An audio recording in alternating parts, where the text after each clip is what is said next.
Thank you, Larry. Brandon Gaudin, along with Charles Davis here in the booth. We are set for a spectacular draft champions matchup and some spectacular talent on your screen right now. Let's not waste any more time. Let's get down to the field for kickoff.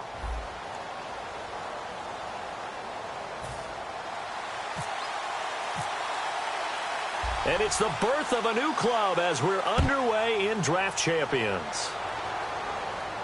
This is fielded a couple yards deep. And he'll wind up about 4 yards shy of where he would have been if he had taken a knee, as they'll start at the 21-yard line.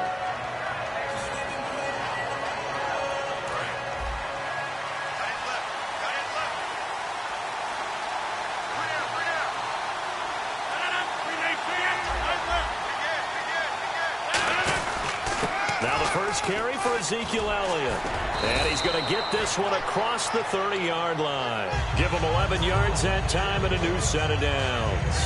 It should go without saying that anytime you run the football well and gain a nice chunk of yardage, that means the offensive line did their job and did it really well. But let's give them a little more credit than that.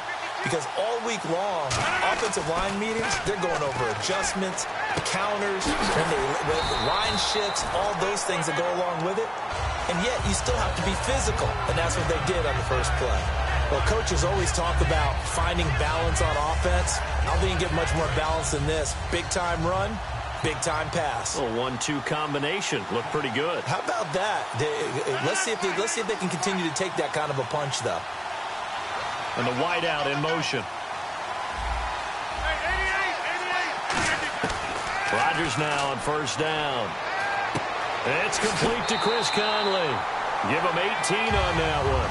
And it'll be first down Atlanta.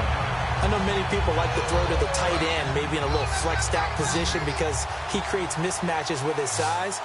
The slot receivers do the same thing with their quickness, their speed, and their route running savvy.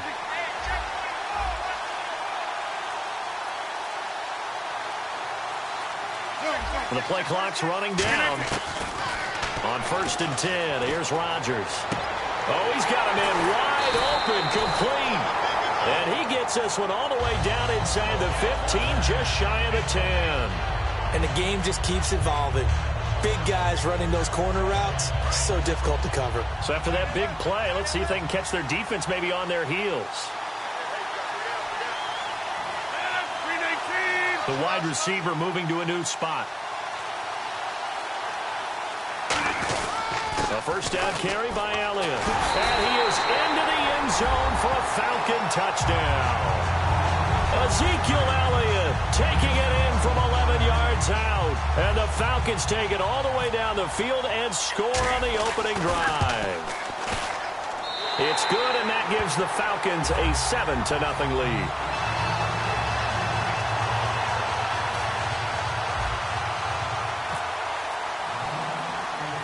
The kickoff team on the field now as they will send this one away.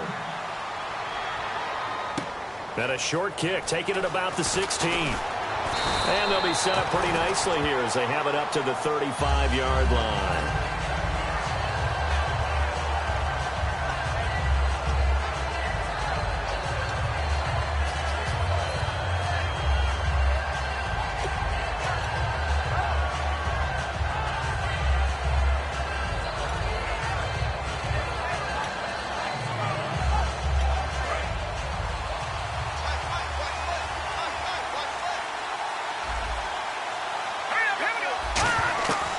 First down, Elway. It's caught by Mike Evans. And brought down, but not before reaching the 45-yard line. And partner, nice little connection there on the corner route. The receiver set it up perfectly. Worked his way inside and then broke it back to the outside for the completion.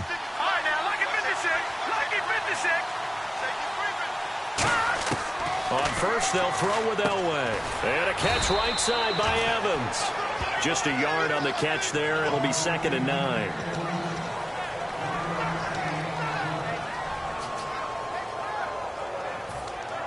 Second down now after the pass completion.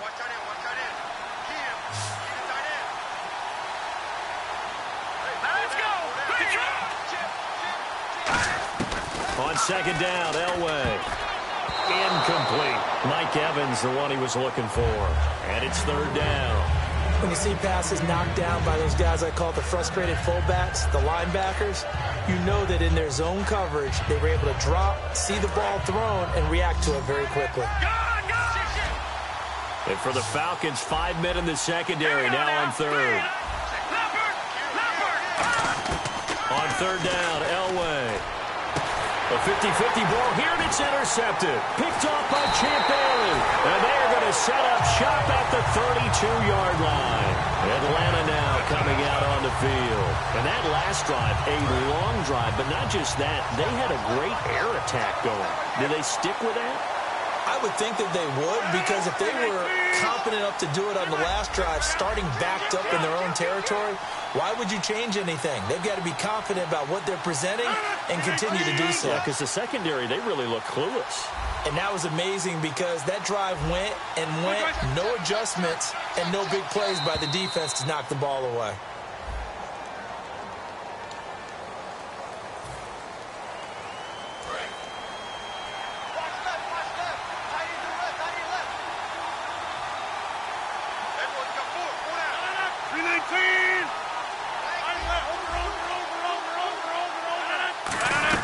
After the penalty, it's Elliott. And he'll bring it up here to right at the 40-yard line. It'll be a pickup of 12 yards.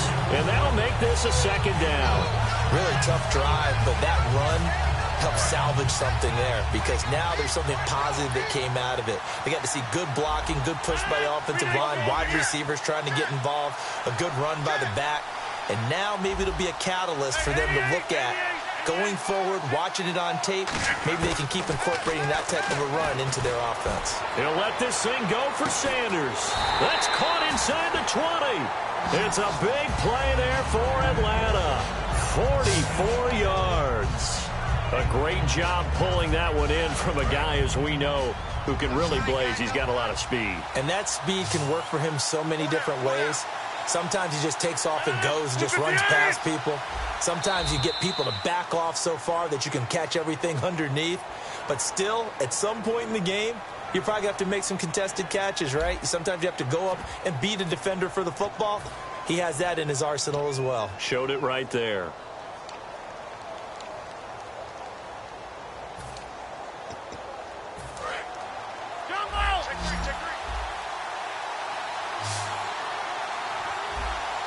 One man in the backfield, Elliott.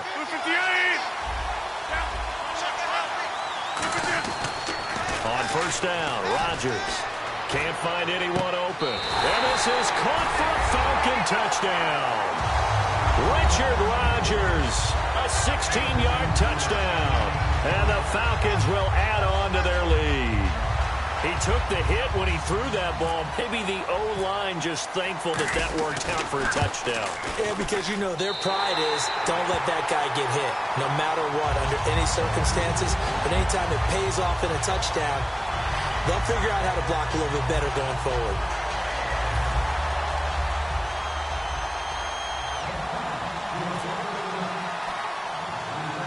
Atlanta's 11 ready to go, and they kick it away. It's a very short kick taken by an up man. And they're going to start this drive in pretty good shape as they get it up past the 30. And here now the offense heading back out there. And following the interception, just any interception, are you a little bit more cautious when you start that next drive, or no, you just throw that out the window? I think you are. I don't think that there's any way you can run back out there and go, totally didn't affect me. Let's just go ahead and be loose with the football again. You're going to take care of it, but you have to be careful about being too cautious because now you can't run any offense at all. Still want to attack. We'll see how they attack him here. And it's incomplete. Boy, he doesn't drop many like that one. Second down. Well, I guess we just discovered that someone is certainly not going to sit back and just take it in this game, huh? No, they were trying to get that touchdown back in one shot. One shot, trying to help out his defense and let the other team know they were coming after him. Let's go! Play action. It's Elway. Then Steve Smith hauls it in. And he'll be taken down, but not before he gets into enemy territory. And when you're playing a quarterback with some experience and some moxie, You enter the danger zone when you decide to blitz him, because if he's able to diagnose as he did on that play, he can hurt you downfield. He reads defenses so well, doesn't he? He really does, and the best part about that play for him, I don't think that was his primary target. I don't think so either. I think he had the read, figured out where the blitz was coming from, and went to a secondary target for a really nice game. On second down, it's McCoy. And here he'll be brought down a little shy of the 35 at the 36.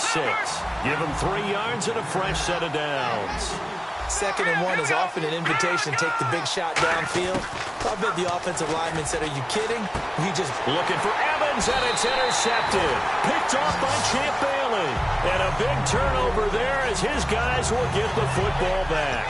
Now the Falcons offense gets ready to head back onto the field. And they will simply, Charles, be looking to duplicate what they did last drive when they were able to push it in for 6. And they hope it'll be that easy, right? To be able to take exactly what happened before, replicate it. They've got to make a few additional changes along the way, because I'm sure the defense will make some adjustments, but they've got to have great confidence having scored the last time out. And he'll take this one up over the 20 to the 21-yard line. Give him 5 on the carry there, and it'll be 2nd down.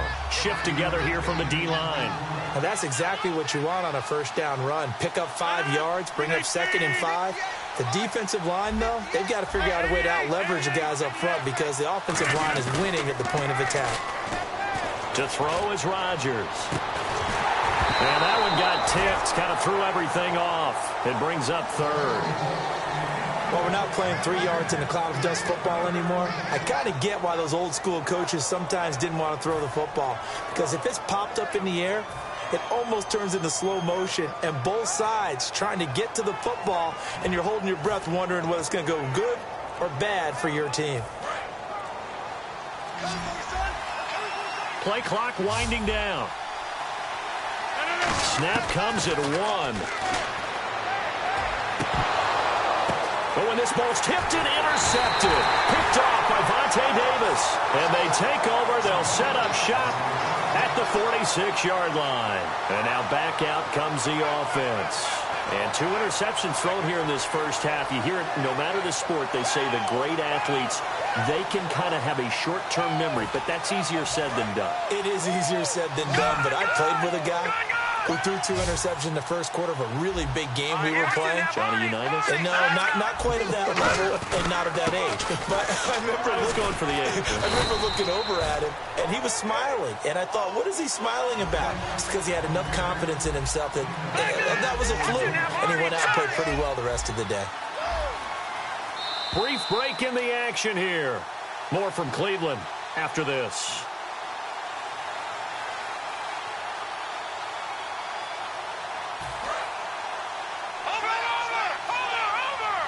And on the outside, they're playing press coverage. Here we go now. All right, now, look at 56. Here we go.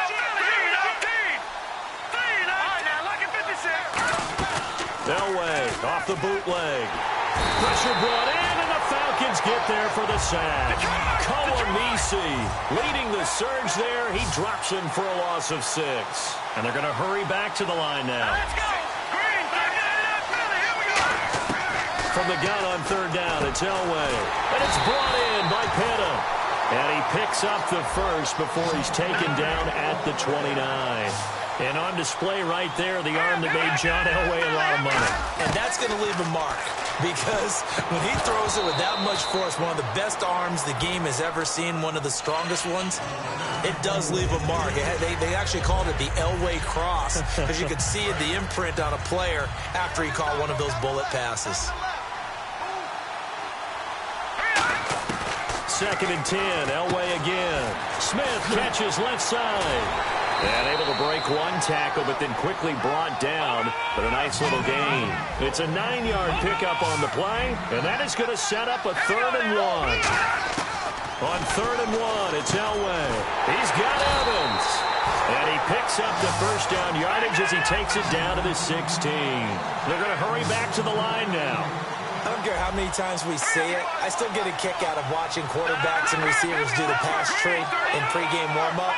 But I always remember that when we go to practices, we see that after practices as well. They really tune it up, don't they? They tune it up. They know why they do it for these situations. First down. And they build that trust, and that's why they're able to find him in this type of a situation. Green, 39. Elway to throw again. His throw caught at about the 5. And he will take this one in for a touchdown. Steve Smith, a 16-yard touchdown. And his guys have made this a one-score game now. Yeah, you heard it, right? Exhale. You heard the exhale, and I'm taking that from their bench because finally, right before the half, they find a way to get the ball in the end zone and get some points on the board. Maybe they can use that to kickstart them for the second half. Yeah, just to get something before going into the lockers. And now in the second half, they can just tighten. It's what they want to do, tighten down everything they're doing, and it maybe explode at the right time. And following the touchdown now, it's Bradley Pinion on to kick this one away. This is fielded a couple yards deep.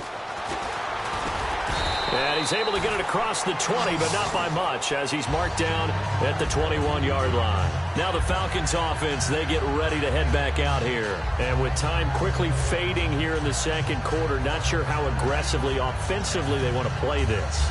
I think we'll find out just how much they trust their guys in this situation if they decide to take a shot.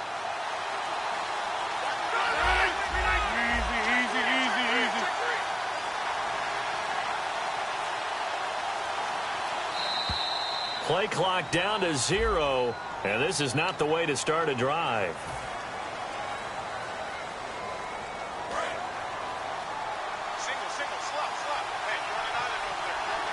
They'll come out in the pistol. 26.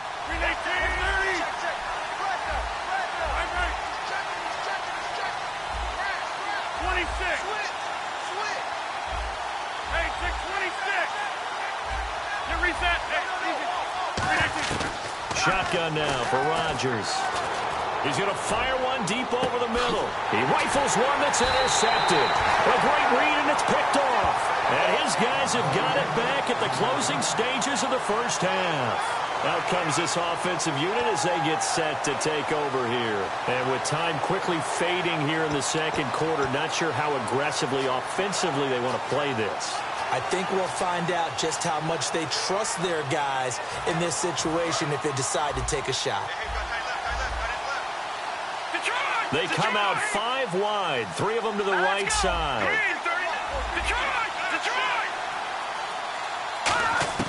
After the interception, here's Elway. And hauled in by Pitta. And taking it across midfield and just shy of the 40. Now whistles come in. We're going to get a timeout here by the offense. It's just their first, so they'll have 2 remaining here before we get to halftime.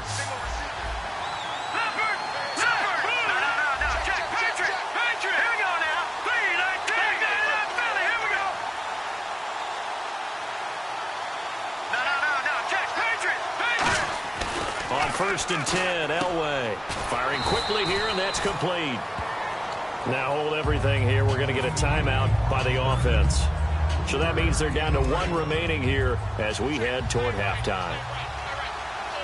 They come up in an empty set. 4 wide receivers, 1 tight end.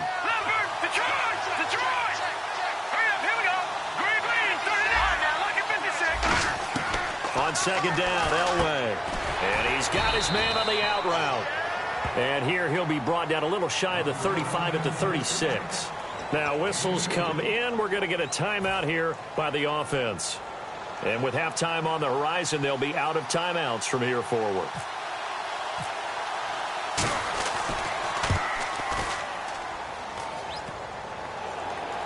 And no, it doesn't get there. Hits the crossbar, bounces back out. He had it online, but it comes up about a rotation short.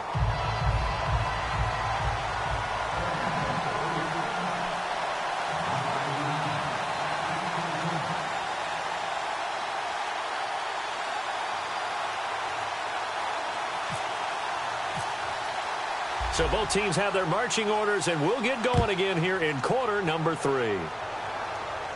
And a fair catch signaled for and taken successfully.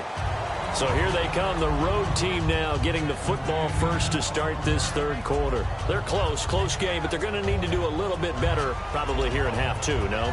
I would agree with that totally. I would guess it in the locker room. They talked about cleaning up some of the errors.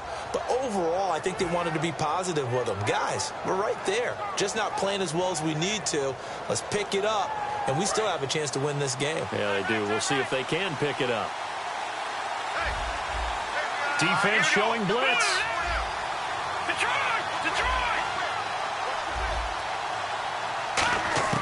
On first, they'll throw with Elway. He couldn't quite hold it. Got hit. Ball pops out. Incomplete. We know it's not an easy job to go out and catch passes when people are trying to tackle you and knock the ball away. But the bottom line is, that's a pass he's got to have and a pass he should have caught.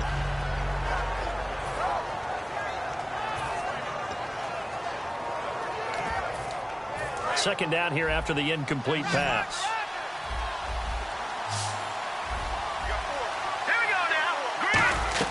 Second and 10. Elway again. He'll set up the screen to McCoy. And they'll bring him down at the 27-yard line. So the screen good for only 2. Now it's third down. In order for a screen pass to break big, a lot of things have to come together and be well executed. But all it takes is one small thing to go wrong and keep it from being a big game. A nickel back added defensively as they look to stop this 3rd and 8. Quick hitter here. It's complete. A big play there on the catch and run. And it'll move the chains. Partner, it's a lot of fun watching the NFL now, isn't it? Because when the big fella runs routes, it used to be when we were kids, he'd run about 3 different routes, and that was it. Now he can run anything and catch the balls we just saw there. So after that big gain, let's see what else the offense has up its sleeve. They come out 5 wide, 3 of them to the right side. Throwing now, Elway on first down. Throwing middle, and it's complete. A very good gain on first down, 9 yards on the dump-off. Seeing that play and understanding just how tough it is to cover tight ends, especially the ones running around the NFL nowadays, makes me glad I didn't make it in that league. I would have had a really difficult time. But now you get to sit up here with me. Yeah, and that's fun, isn't it? And put a really nice gain right there on first down for them. Brings up a nice second down for them. And they only need a little bit here. Third down and very short.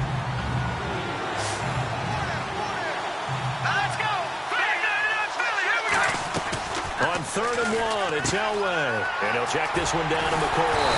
And he will have the first down across the 20 to the 19-yard line. It's a nice job hitting him on the angle route there. Come out of the backfield, cutting sharply across the middle.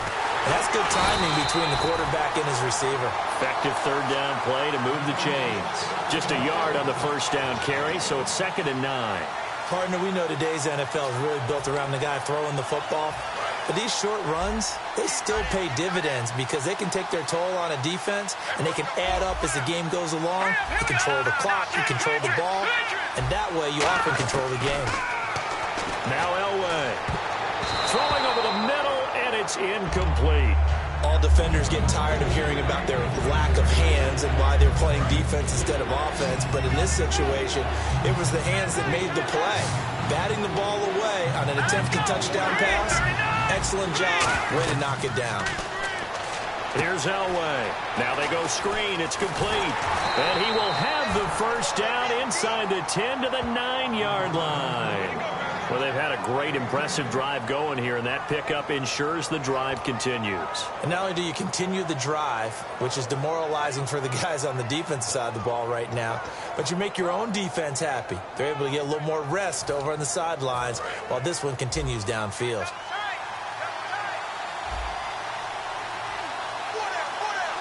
One man in the backfield. That's McCoy.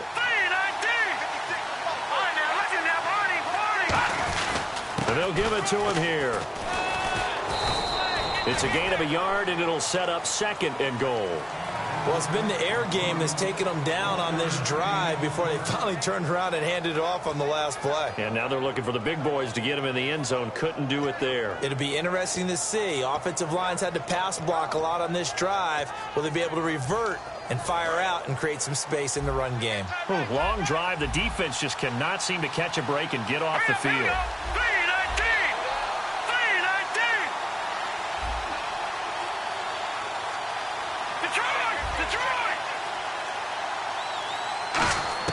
Elway to throw on second. This will be caught at about the 5. The reception good for 7. It's third down.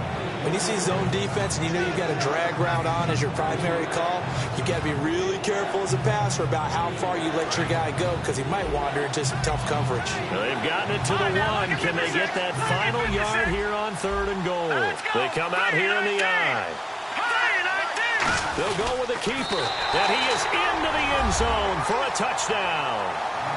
John Elway, his second touchdown of the afternoon. And his guys are an extra point away from tying this thing up. So he's able to sneak it in, and credit to the guys up front. Oh, without a doubt, because they have the leverage on this play. We always talk about low man wins and one-on-one battles. That's exactly what happened there. Their offensive line, lower than the defensive front.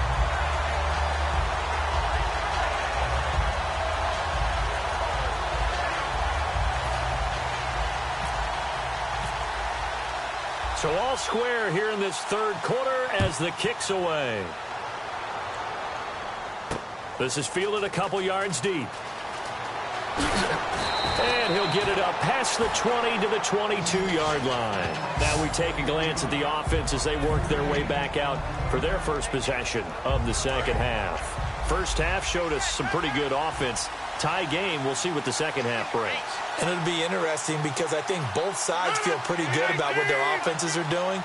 Gotta wonder what adjustments are being made defensively to try and get a spark and maybe slow down the other side. But here, do you change up anything on this opening drive? Not offensively, you don't. You got everything going your way. You're probably prepared for maybe some change-ups you might expect, but overall, you like what your game plan's showing you.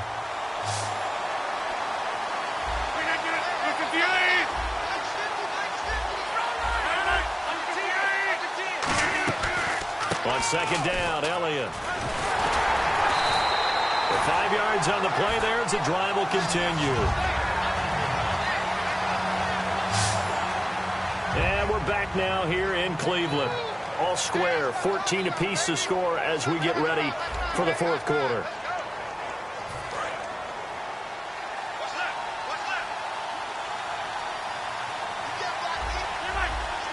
And the D-line pinching together must be expecting the run. Throwing on first down is Rodgers. Throwing middle, but it's incomplete. Randall Cobb, the intended receiver. And now it's second down. It's always tough for the guys throwing the football when they think they've got a completion and the ball's almost there, and then someone sneaks a hand or two in and bats it away. 58.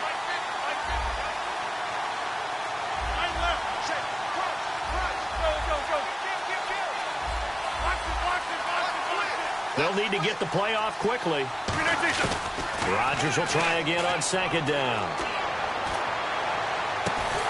And this is going to be intercepted. Picked off by Vontae Davis. And they take possession of the football and have it at the 36-yard line. Now this offense ready to take over again. And that recipe on their last drive that resulted in a touchdown looked pretty good, so they'll be hoping to do that once more. And it takes me back to when we sat with the offensive coordinator and the head coach. They felt pretty good about their game plan and thought there were some holes in the defense, and they exploited them the last time out. Let's see if they can come back and put together a similar drive. And we'll see if they can do just that. They'll start on the ground with McCoy. Looking for an opening, not much there. He'll get it to the 39. A gain of 3, second down. Yeah, that wasn't a big run, just a short one there. But guess what? Sometimes you treat it like boxing.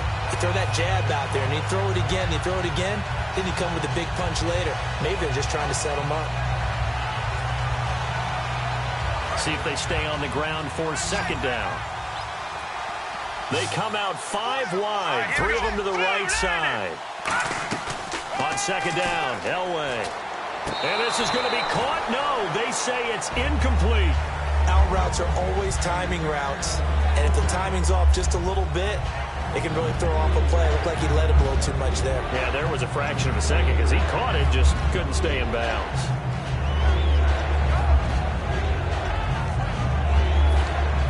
Seven yards remain now on third down.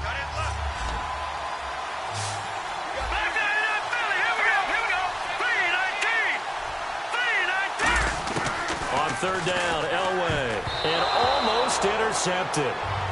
That would have been his third pick in this game alone. Instead, fourth down. He's got to be kicking himself right there. His team's already picked off 2 passes. That would have been the third in the game. And, boy, they've really played well attacking the football. Here's Bradley Pinion now. And surprisingly, this is the first punt of the game for either team.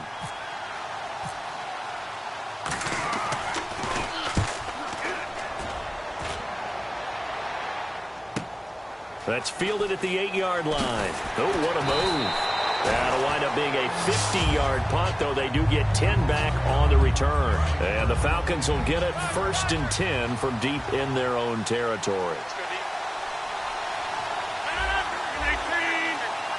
Possible run anticipation here as the D-line sandwiches together.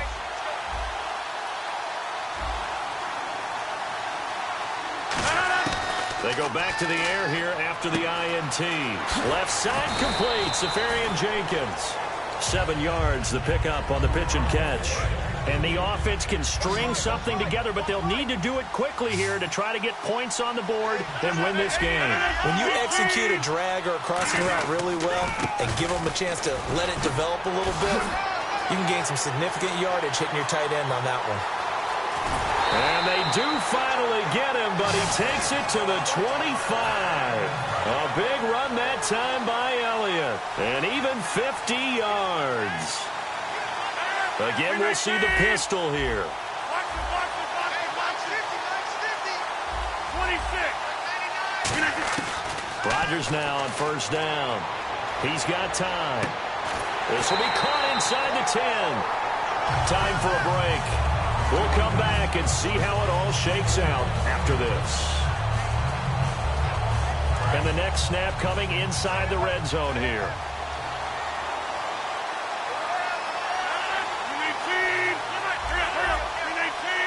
The offense operating inside the 10 at the 8 here. It's 1st and goal. It'll be a 3-yard pickup, and it brings up 2nd and goal. And, Brad, they went to a nickel defense, and that's a surprise this close to the goal line, because ordinarily you use the back end of the end zone, the sidelines as extra defenders, and you want bigger people on the field to try and help against the run. 1 receiver left, 2 to the right. 26.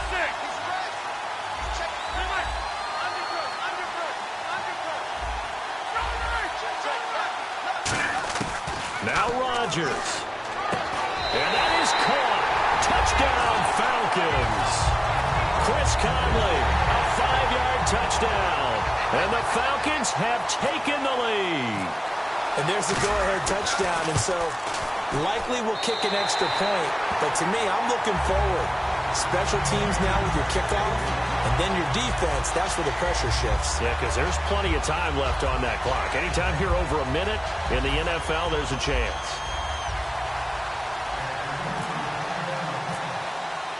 Set now to kick this one away, and off it goes. This fielded a few yards into the end zone.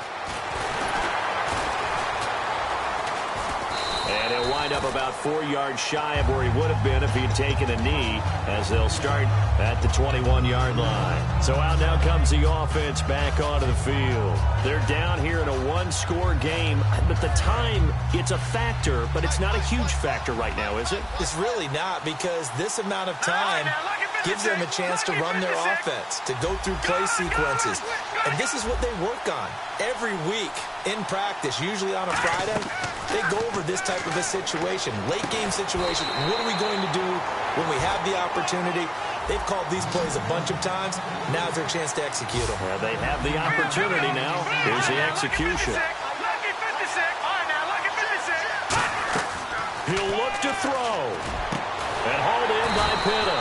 And he'll be taken down across the 50 at the 45 in enemy territory. And they're going to speed things up here. And captain comeback John Elway, Charles, he's trying to do it again here. 47 regular season comeback victories in his... This is caught inside the 15. A gain of 32 that time. And at this stage, down in the second half, looks like they just wanted to find a way to get it in the hands of their playmaker, and they did. I think you're exactly right. I don't think the coordinator's looking at his play sheet and trying to figure out which play will work well. He's trying to figure out how to get the ball to the playmaker that you just described. Looking down at that sheet, you find people plays, not necessarily X's and O's, and that's exactly what they did there. And now they're in the hurry-up. He's back, and he is across and in for the score. And now they can tie the game in the final stages with the extra point. Or they can go for two and go for the win. And while it appears the heavy lifting was accomplished by scoring the touchdown, they're still down one. That extra point is not a gimme.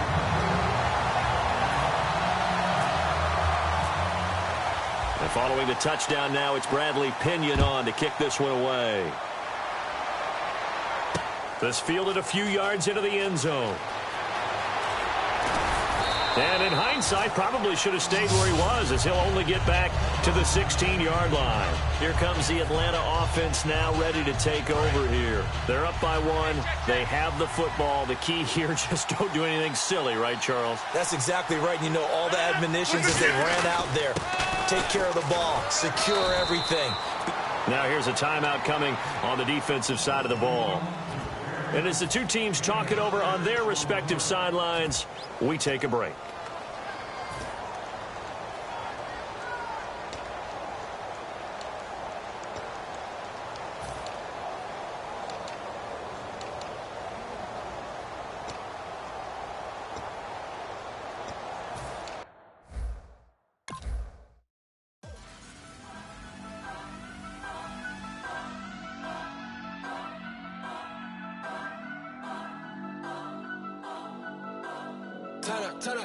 Turn up.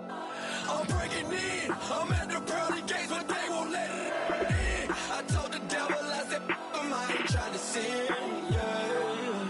No, I ain't trying to sin, yeah. Pray to the Lord, Daddy, let me in.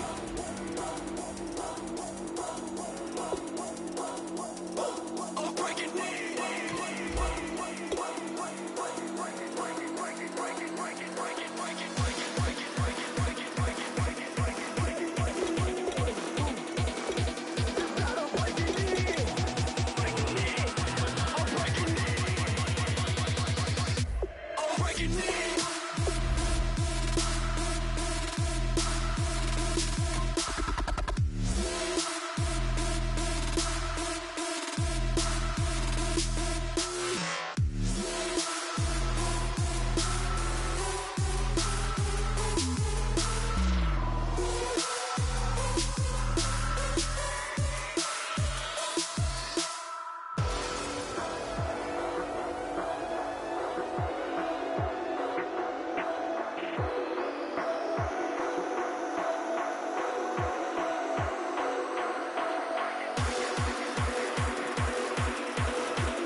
Thank you, Larry. So the picks are in. We welcome you to this Draft Champions contest. I'm Brandon Gaudin along with Charles Davis, ready to call the action. And let's get to it. Down to the field. It's time for kickoff.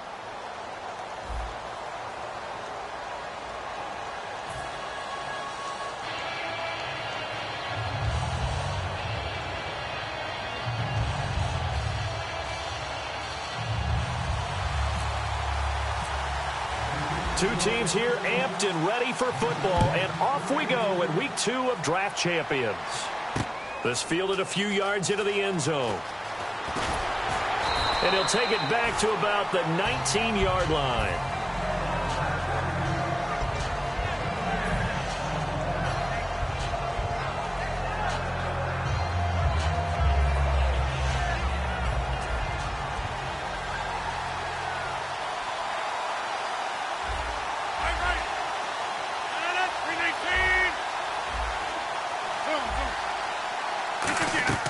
Throwing on first down is Rodgers.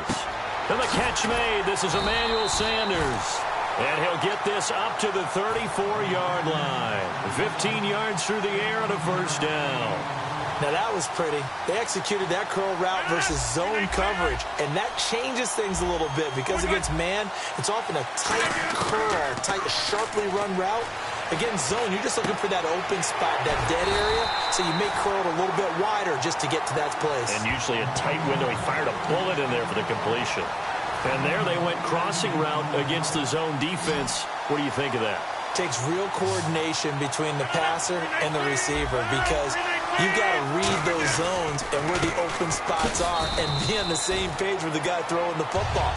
Because sometimes you're throwing it in front of the zone. Sometimes you're throwing it between the zones. Sometimes the receiver's going to just kind of find a spot and what we call sit down and present himself to the quarterback and throw it there. It's a tough read, but when they're in sync, it's really effective.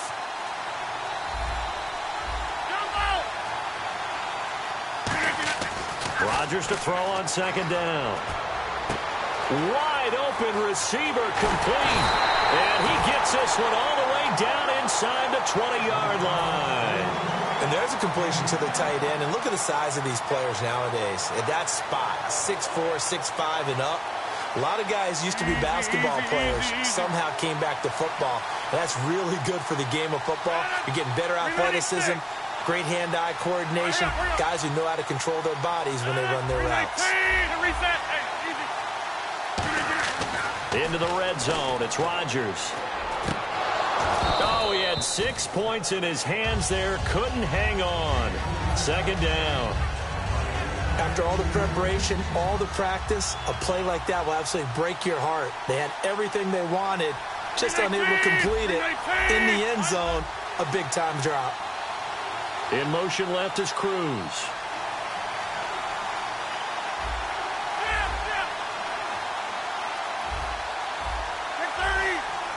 Time running out here on the play clock.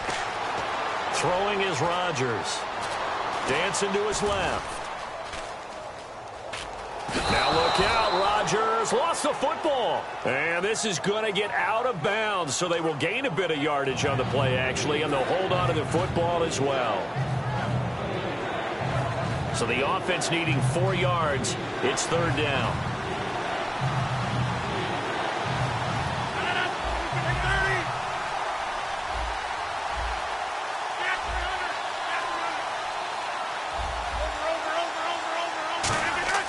To throw is Rodgers. And he finds Safarian Jenkins. 9 yards on the play there, and it sets him up first and goal. Would it be safe to say that as precise as routes are supposed to be run in the NFL, maybe they're not quite as precise in college ball? That's accurate, yeah. And I think we saw a college route in the NFL there. Just find the soft spot, find the dead zone, and find the first down. And that's what he just did. And this is not going to do it as he stopped at the 2-yard line. Only a yard that time, second and goal. Looking at this now, you got a couple more cracks here this close. Sneak it? I don't think you even go into a huddle. Just line up, snap it, and fall in behind those guys into the end zone. They'll try to run it in with Elliott. And he's in. Touchdown, Raiders. Ezekiel Elliott punching it in from a yard away. And the Raiders drive right down the field and score on the opening drive. And his kick is no good. An inauspicious start here kicking-wise as this one stays a 6-0 game. On as the Raider kickoff unit now as they will send this one away. And a short kick, taking it about the 16. And they'll be set up pretty nicely here as they have it up to the 35-yard line.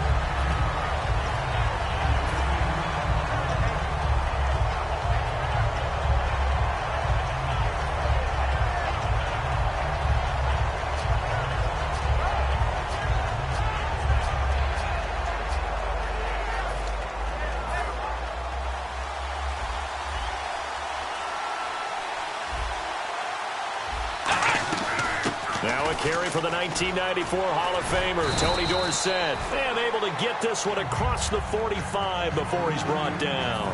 I thought guys that were over 30 weren't supposed to run the football this well in the National Football League. How about that veteran leadership? A big-time run combined with some nice blocking by his offensive line, showing that the ins and outs of being a veteran still has his place in this league.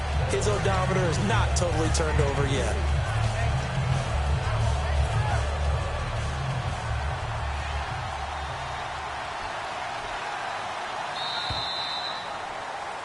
Alongside Charles Davis, Brandon Gaudin. It's the Patriots in possession to begin quarter number 2.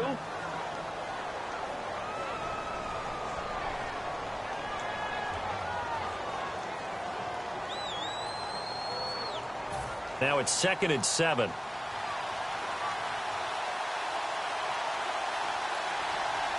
Come on, let's go.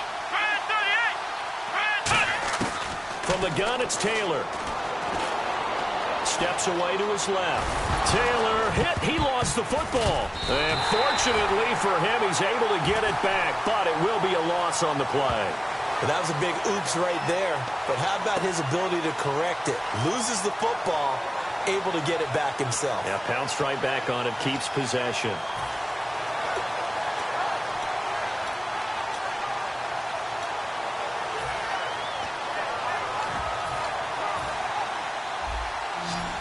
Looking to jam the receivers at the line here. Press coverage look defensively. And defensively, it's a nickel formation here on 3rd down and 9. Here's Taylor. He's going to launch this thing way downfield. Will Fuller was the intended target. Now 4th down. One of the toughest things about playing defensive back is pattern reading, trying to figure out what they're doing. And on that one, they had the fly, just sending a guy downfield with the in route accompanying it, what people call a dagger route, trying to hit the guy underneath after the clear out. In this case, though, they're not able to get it done. Yeah, they said forget the underneath route. They went for the guy on the fly, but as you said, incomplete. Now the Oakland offense heading back onto the field to take over, and they'll just simply be looking to build off the confidence of the last time out where they scored a touchdown. And confidence is powerful, isn't it? When you've scored once, you feel like you can go back out there and get it done again. Doesn't matter what the defense throws at them. They feel like they're in a groove right now, and they want to get out there and show it. Yeah, hoping to stay in that groove here this go-around. And it pops free. The collision there jarred the ball loose and brings up 2nd down. And he's certainly not a guy that drops that football very often. Indeed, because that's a bit of a surprise. I know he's in the middle of some traffic and people, bodies all around him, but he usually has the focus to haul that one in. Back to the air on 2nd down. It's Rodgers. Caught here by Conley. And they're able to get this one down to the 25. A good pickup there of 22. Fresh set of downs here. That was a nice completion on an out route, and those types of plays are the result of arm strength by the quarterback and timing by the receiver. Now they run with a backup. It's Chris Ivory. Credit him with a 1-yard gain there to make it 2nd and 9. A 1-yard gain can look like a disaster, but it all depends on how the game is going. Is it a series of 1-yard gains running the ball? If that's the case, you might have to start thinking about throwing it a little bit more. But if it's just the occasional 1-yard run, hey, congratulations to the defense. They won that one. Come back and get them the next time. The play clock's running down. Now Rodgers throwing on 2nd down. And Rodgers is going to go down. He's sacked. They'll wind up losing 10 on the sack, and it'll lead to a 3rd and long. And the 2-minute warning lurking. This will probably be the last play before we hit it. Yeah, they want to get themselves in position to score in this last shot before the clock hits. And time for us to take a break here in the booth. We're back to Arlington right after this timeout. One receiver left, 2 to the right. Relay team!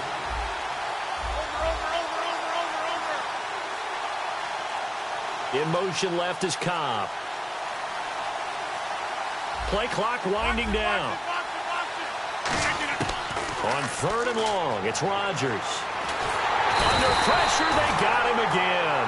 Ryan Robinson in there to drop him, and back-to-back sacks now bring up 4th and long. Now we're going to get a timeout here called by the Patriots. It's just their first, so they'll have 2 remaining here before we get to halftime.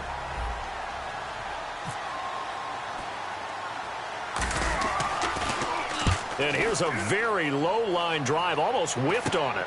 This will be fielded at the 17. A special teams mistake there, no doubt. Just 26 yards officially on the punt. And the Patriots take over.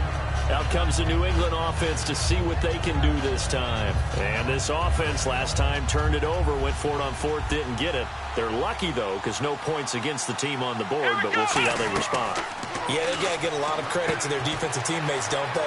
They had their backs on that last series, and because they did so, that allows the coach to still stay aggressive on offense and maybe go for it again in a similar situation. I was going to say maybe makes that offense feel good, but when you know you've got a defense making stands like that. Yeah, that'll loosen up things a little bit, won't it? Maybe you'll play a little bit better the next time you have the ball. They go play action here on first down.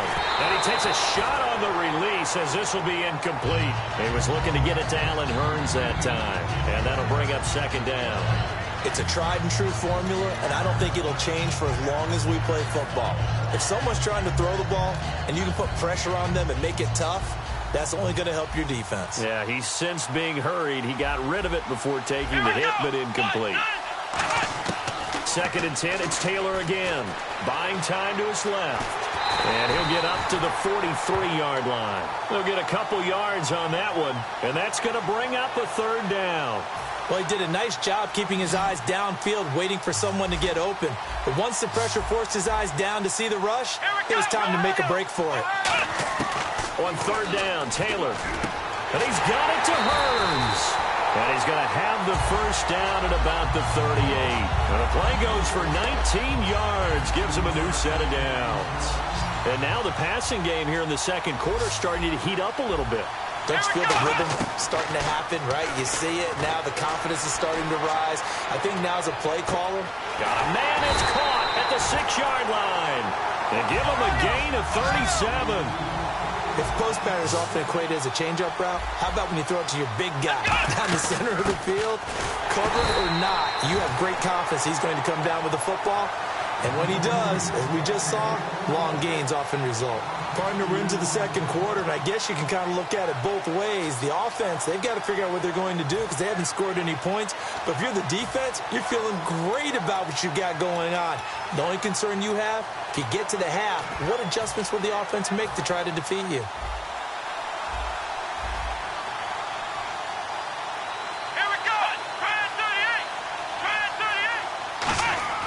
On second down, here's Taylor. Taylor hit. He lost the football. And the Raiders pick it up. And a big turnover there as his guys will get the football back. And now Oakland ready to take the field. And the ball backed way up. So thinking with this amount of time on the clock, probably just sit on it. And we'll see these two teams go to the lockers. Yeah, I don't think you want to overthink it in this situation. Either side of the ball. Just go ahead and finish up the half and get on out and talk about it. Now Rodgers. Conley's got it over the middle. And he gets this one all the way up to the 40. Now hold everything here. We're going to get a timeout by the offense. It's just their first, so they'll have 2 remaining here before we get to halftime. They'll come out in the pistol.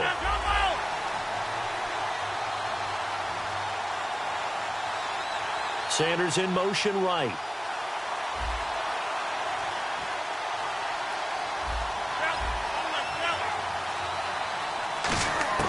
Rodgers now on first down.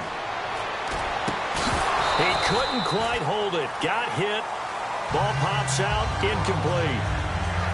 On any passes in the middle of the field, anyone who's going after the football is going to be conscious that it's probably going to be contested and often physically. Sometimes that leads to drops. A final shot before half for Rodgers. And Rodgers is going to go down. He's sacked. Now whistles blow and the Patriots are going to take another timeout. So as they take it over, we step aside. They'll throw now on the final play. Finding time. He's going to go deep for Conley. And unable to connect on the long pass. It falls down incomplete. So we've reached halftime with the visiting Raiders out in front. As we send you on over to Orlando, where we'll check in with Larry. He's got our EA Sports halftime report. Larry?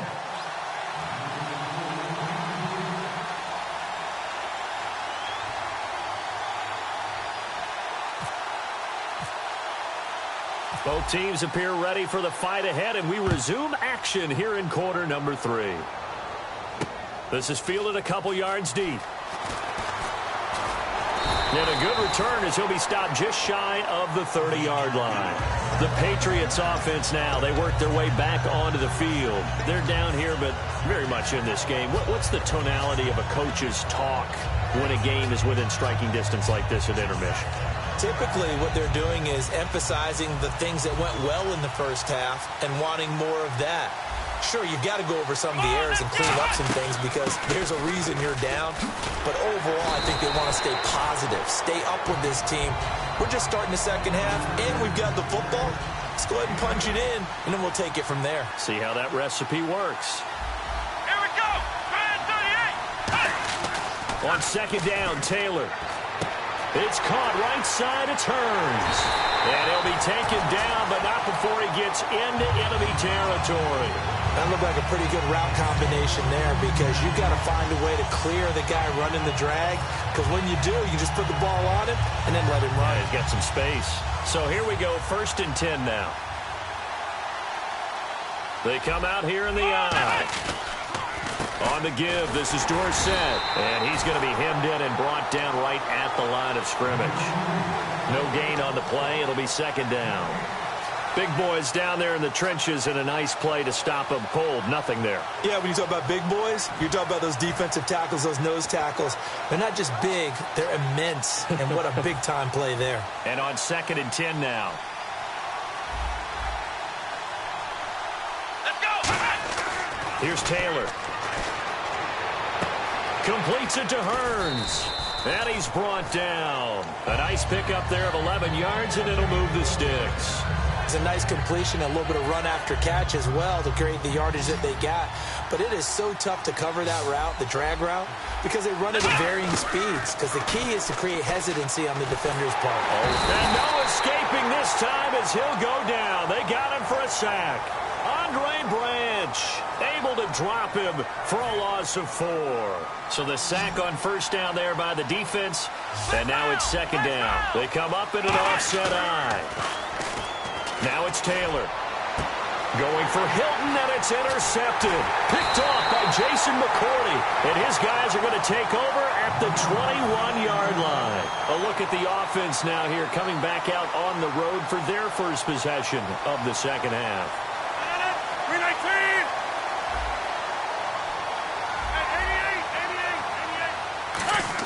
88. So after the INT, it's Rodgers. Caught left side by Cobb.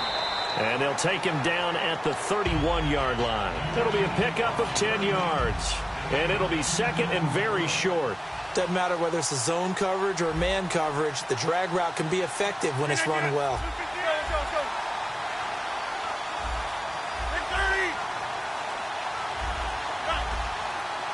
They'll need to get the play off quickly. Rodgers going to throw. Looking for his running back, and he's got it. Only a gain of a yard there, but it indeed gets him a new set of downs. And defensively, they were in zone coverage there. Do you have to be a little careful? You're losing, playing against a good quarterback like he is, to not play too much zone? Yeah, you have to be careful about how much time you're giving up. I think it's a good point you just brought up. So maybe if you still want to play zone, you go to a zone blitz scheme.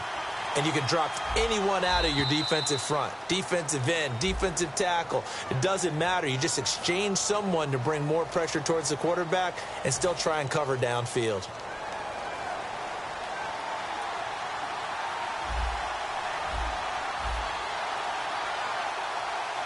One man in the backfield, Elliott. Now Rodgers. Left side complete, Safarian Jenkins. And he'll be brought down right around the 37. It'll be a gain of 9, and that'll make it 2nd down. Completed pass play. Now let's see if they go back to the air or to the ground. Sanders in motion right. Rodgers again now. And that one got tipped, kind of threw everything off. It brings up 3rd.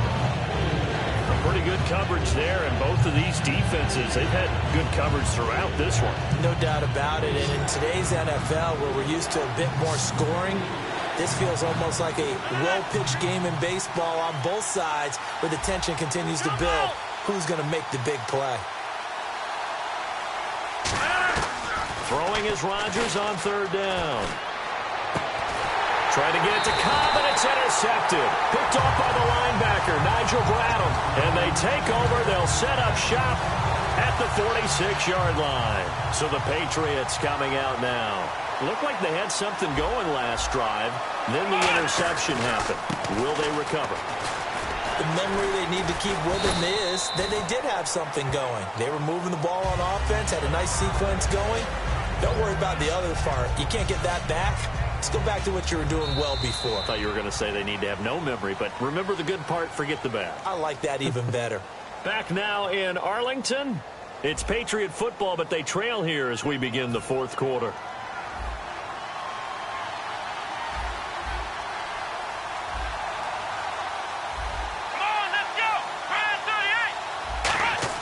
They'll throw on first down with Taylor.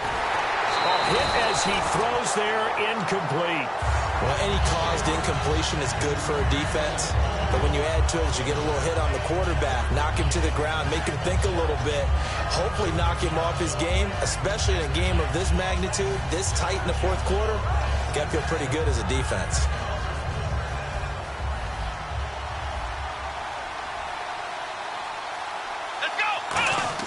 Second and 10, it's Taylor again. And incomplete there. A nice hit. Jars the ball free and brings up third down.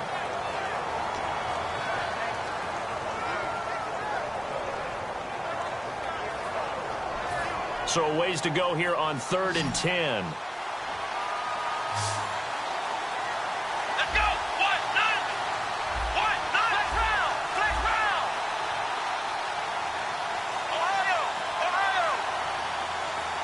And he goes in motion here in the backfield. On third down, Taylor. And he couldn't hang on to it through the contact. Incomplete. Everything about that play tells you about today's NFL offenses and what they're asking out of running backs. You can't just be a guy who can run the football. You have to be able to catch it as well, and he didn't get that done on that play. One score down. Here we go. They're going to go for it here on fourth down.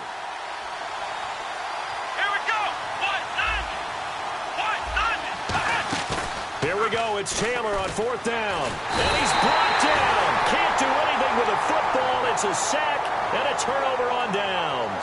The Raiders offense now, they trot back out. And following the interception, we'll see what they can put together on this drive. I can hear my old college coach right now. He always used to tell us before every game, the team making the fewest mistakes will win. What they're hoping is that last mistake is their only one of the game. Coaches, that's all. Ezekiel Elliott going to take it the distance. And all the way in. Touchdown, Oakland. Ezekiel Elliott, his second touchdown of the afternoon. And the Raiders add on to their lead.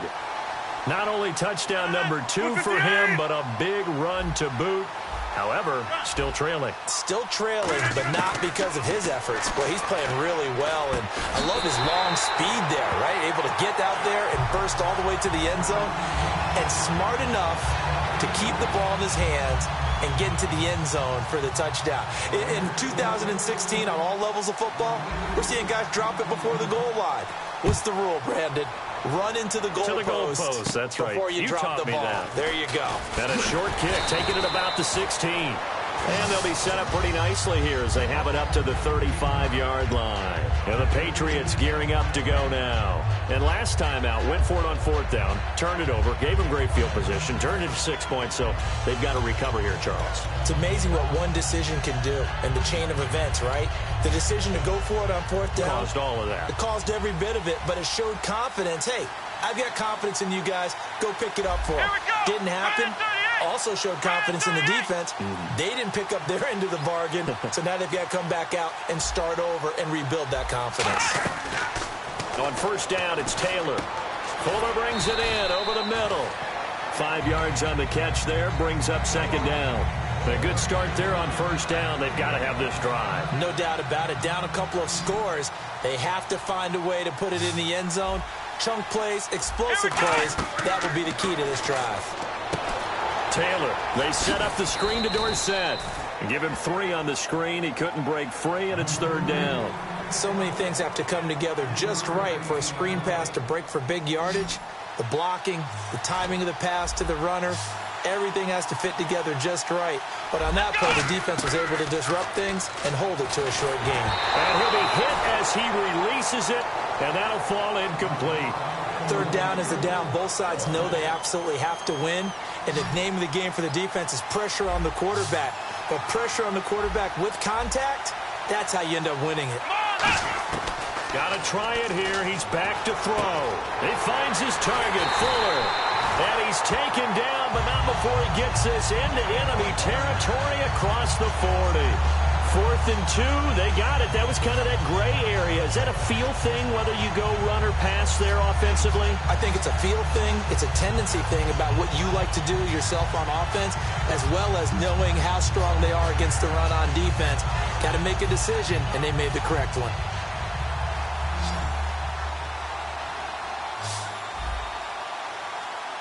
Here we go. Throwing now, Taylor on 1st down. And almost intercepted. It would have been his 2nd pick of the game. Instead, it'll be 2nd down. 10 yards still left on 2nd down. Looks like the defense in press coverage here. Let's go. Again, now it's Taylor on 2nd and 10. And that is incomplete here. Tony Dorsett, the intended target. 3rd down here. I remember growing up playing basketball. My coaches always talked about communicating on defense, making sure you talk on defense, know where your screens are, know where the cuts are coming from, who has who. Well, guess what? It's the same thing in football. Even though there's more noise out there, you can hear all the screams of screen, screen. This defense, the bench, everyone let them know what the play was, and that's why they were able to react and knock the ball away. A good play on the ball, getting a hand on it, but it was tipped up in the air before falling incomplete. And that leads to way too many moments where bad things can happen for a defense and good things can happen for an offense. And this is tough to teach in today's football because everyone wants to make a highlight play. Tip it up in the air, grab it yourself, take it the other way. But sometimes that can backfire. How do you teach these guys to just make the good, solid, fundamental play of knocking it to the ground and not trying to make a highlight reel play that could backfire? Time for a break. We'll come back to wrap this one up after this.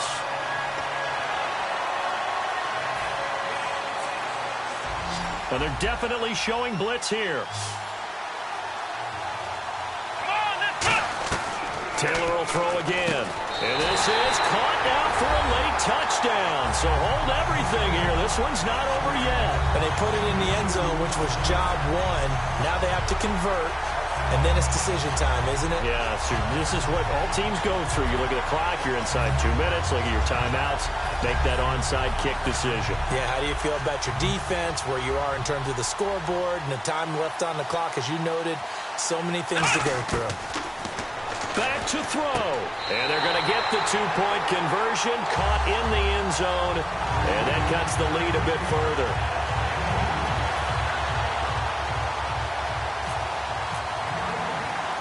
Following the touchdown now, it's Bradley Pinion on to kick this one away.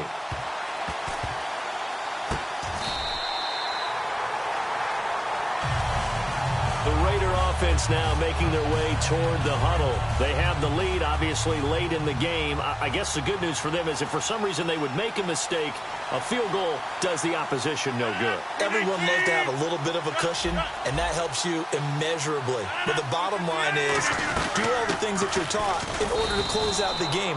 Now we're going to get a timeout here called by the Patriots. It's just their first. They've got 2 more to use here in the final stages.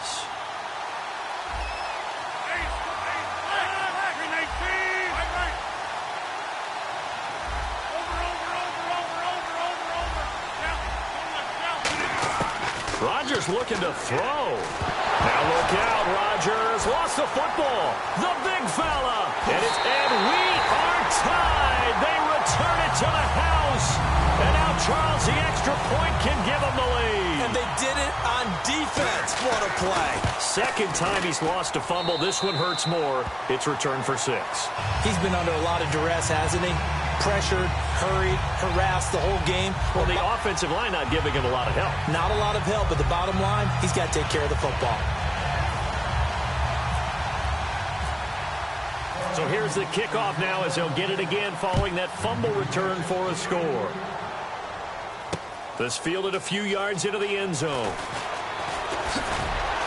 And he'll be brought down at the 23, make it the 24-yard line. The Raiders offense now making their way back out onto the field. 319! Over here. Cobb goes in motion left.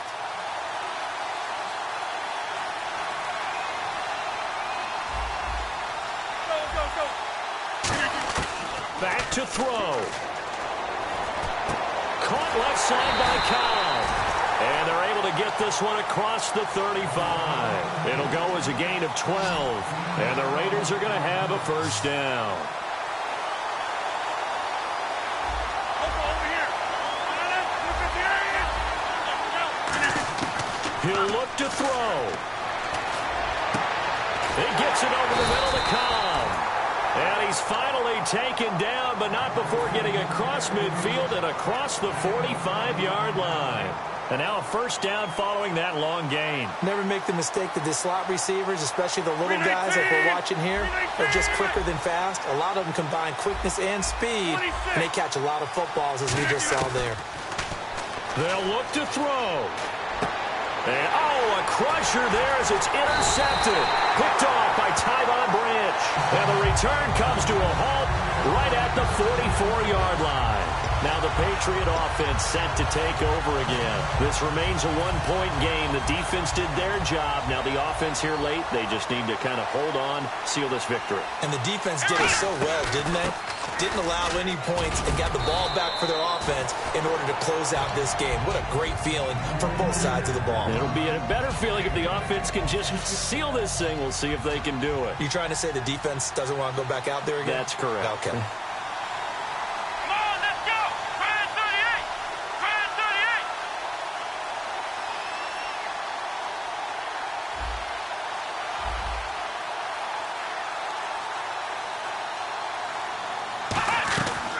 38. Again, it'll be Dorsett, and they'll bring him down after just a short pickup. Give him 3 on first down.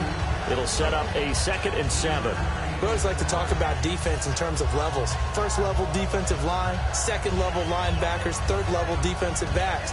On that run, that was what we call a first-level run, and it was stopped by a second-level player. Well, as always, partner, an extreme pleasure to share a booth with you. I have to say, I am impressed at your discipline because you came here and you said you were not going to eat any of the media buffet. You made it to the end. You didn't consume a single calorie. I appreciate that. What you missed is me going to the concession stand outside of your eyesight and getting it done that way. Look, I mean, they were serving the good stuff. I had to do it. Oh, man, but you're svelte, in good shape, but yeah, you cheated a little bit. We'll let it slide. I appreciate that. Always a pleasure to work with you.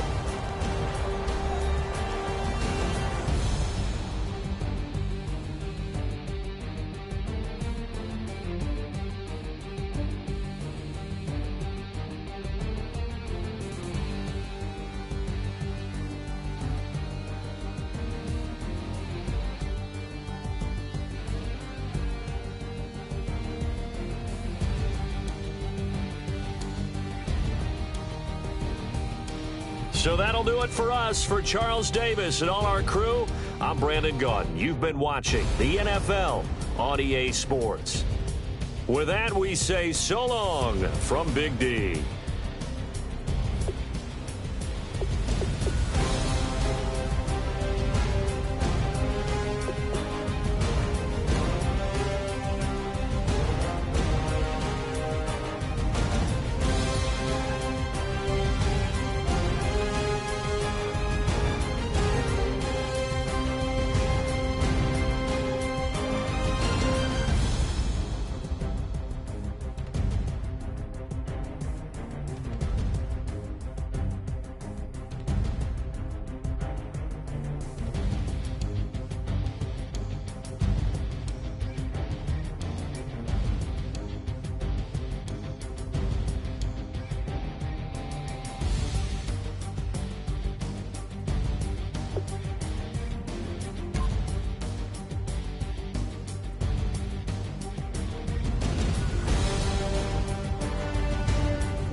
turn up, turn up, turn up.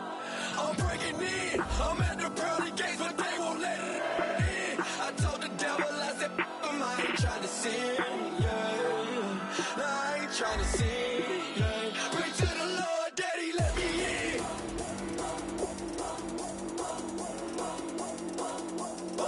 I'm breaking in.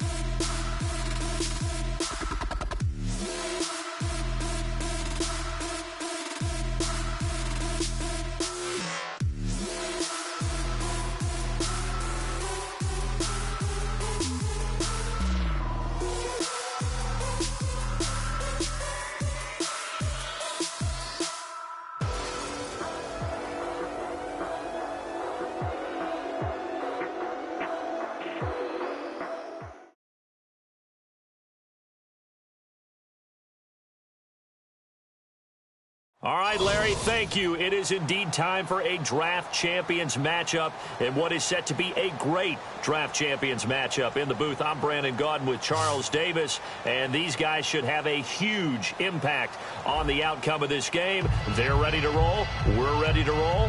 Let's roll.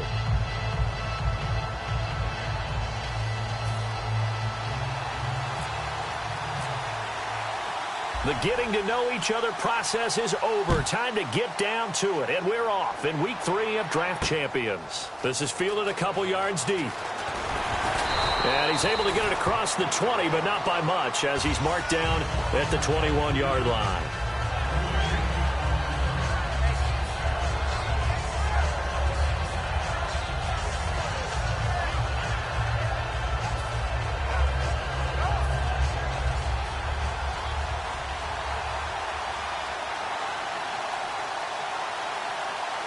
They come out here in the eye. Time running out here on the play clock. Rodgers now on first down.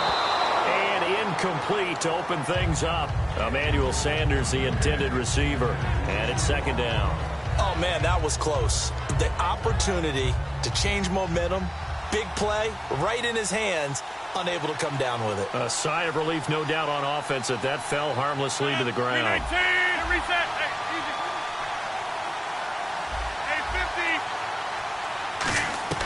Rodgers again here on 2nd and 10. Oh, the ball comes out on the hit, but they'll say it's incomplete. He was looking for Chris Ivory that time. And it's third down. And the offense looking to pick up the first down after the second down incompletion. So here we go now. An extra defensive back in there on 3rd and 10. Throwing is Rodgers on 3rd down.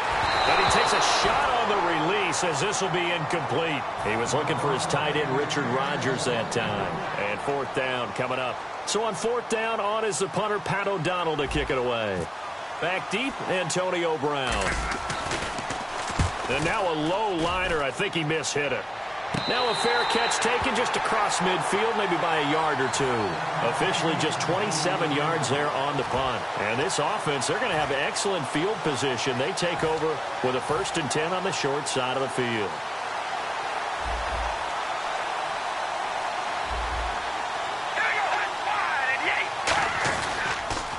Here's the first carry now for Frank Gore. And this one goes nowhere. Losing yardage on the play back at the 46. It's a loss of 2 there, bringing up 2nd down. One of the toughest things for an offensive lineman to learn is the ability to get in space and hit people who are moving targets. And linebackers are not easy ones to hit because they know how to move, juke, and make you miss. And that's exactly what he did on that play. A nice play for the defense. Almost not fair. The big guy running the corner route, being able to lean and push and get to where he wants. So how do you stop it? A lot of times you want to have a linebacker on him, a bigger body guy who can handle him physically. But a lot of times that doesn't work as well because his quickness often wins the route. On 1st down, it's Gore. And a short gain down to about the 33. Yeah, give him 4 yards there. It'll be 2nd and 6. Not a run that you're going to write home about, but still a good first down run. That's what an offense calls staying on schedule. 3 to 4 yards on first down, you're set up very well for the rest of the drive. A hit as he throws there, incomplete. Antonio Brown, the intended receiver, and it's 3rd down. When defenses get to the quarterback that quickly, a lot of times it's called a jailbreak. It wasn't quite that fast, but fast enough that he had no time to look downfield and set himself to throw the ball. And as he tried to do that, he was hit in the first and incompletion. That goes for a gain of 31. So after that big play, let's see if they can catch their defense maybe on their heels. There will always be a place for methodically marching the ball downfield. But when you can pick it up in big chunks and strike like that, have explosive plays, that's often the difference in winning and losing. And he is into the end zone for a touchdown. Frank Gore taking it in from a yard out. And his guys have taken a first-quarter lead. I know we don't talk about it enough, but the intelligence level of the guys up front blocking, the offensive linemen, maybe the smartest guys in football overall.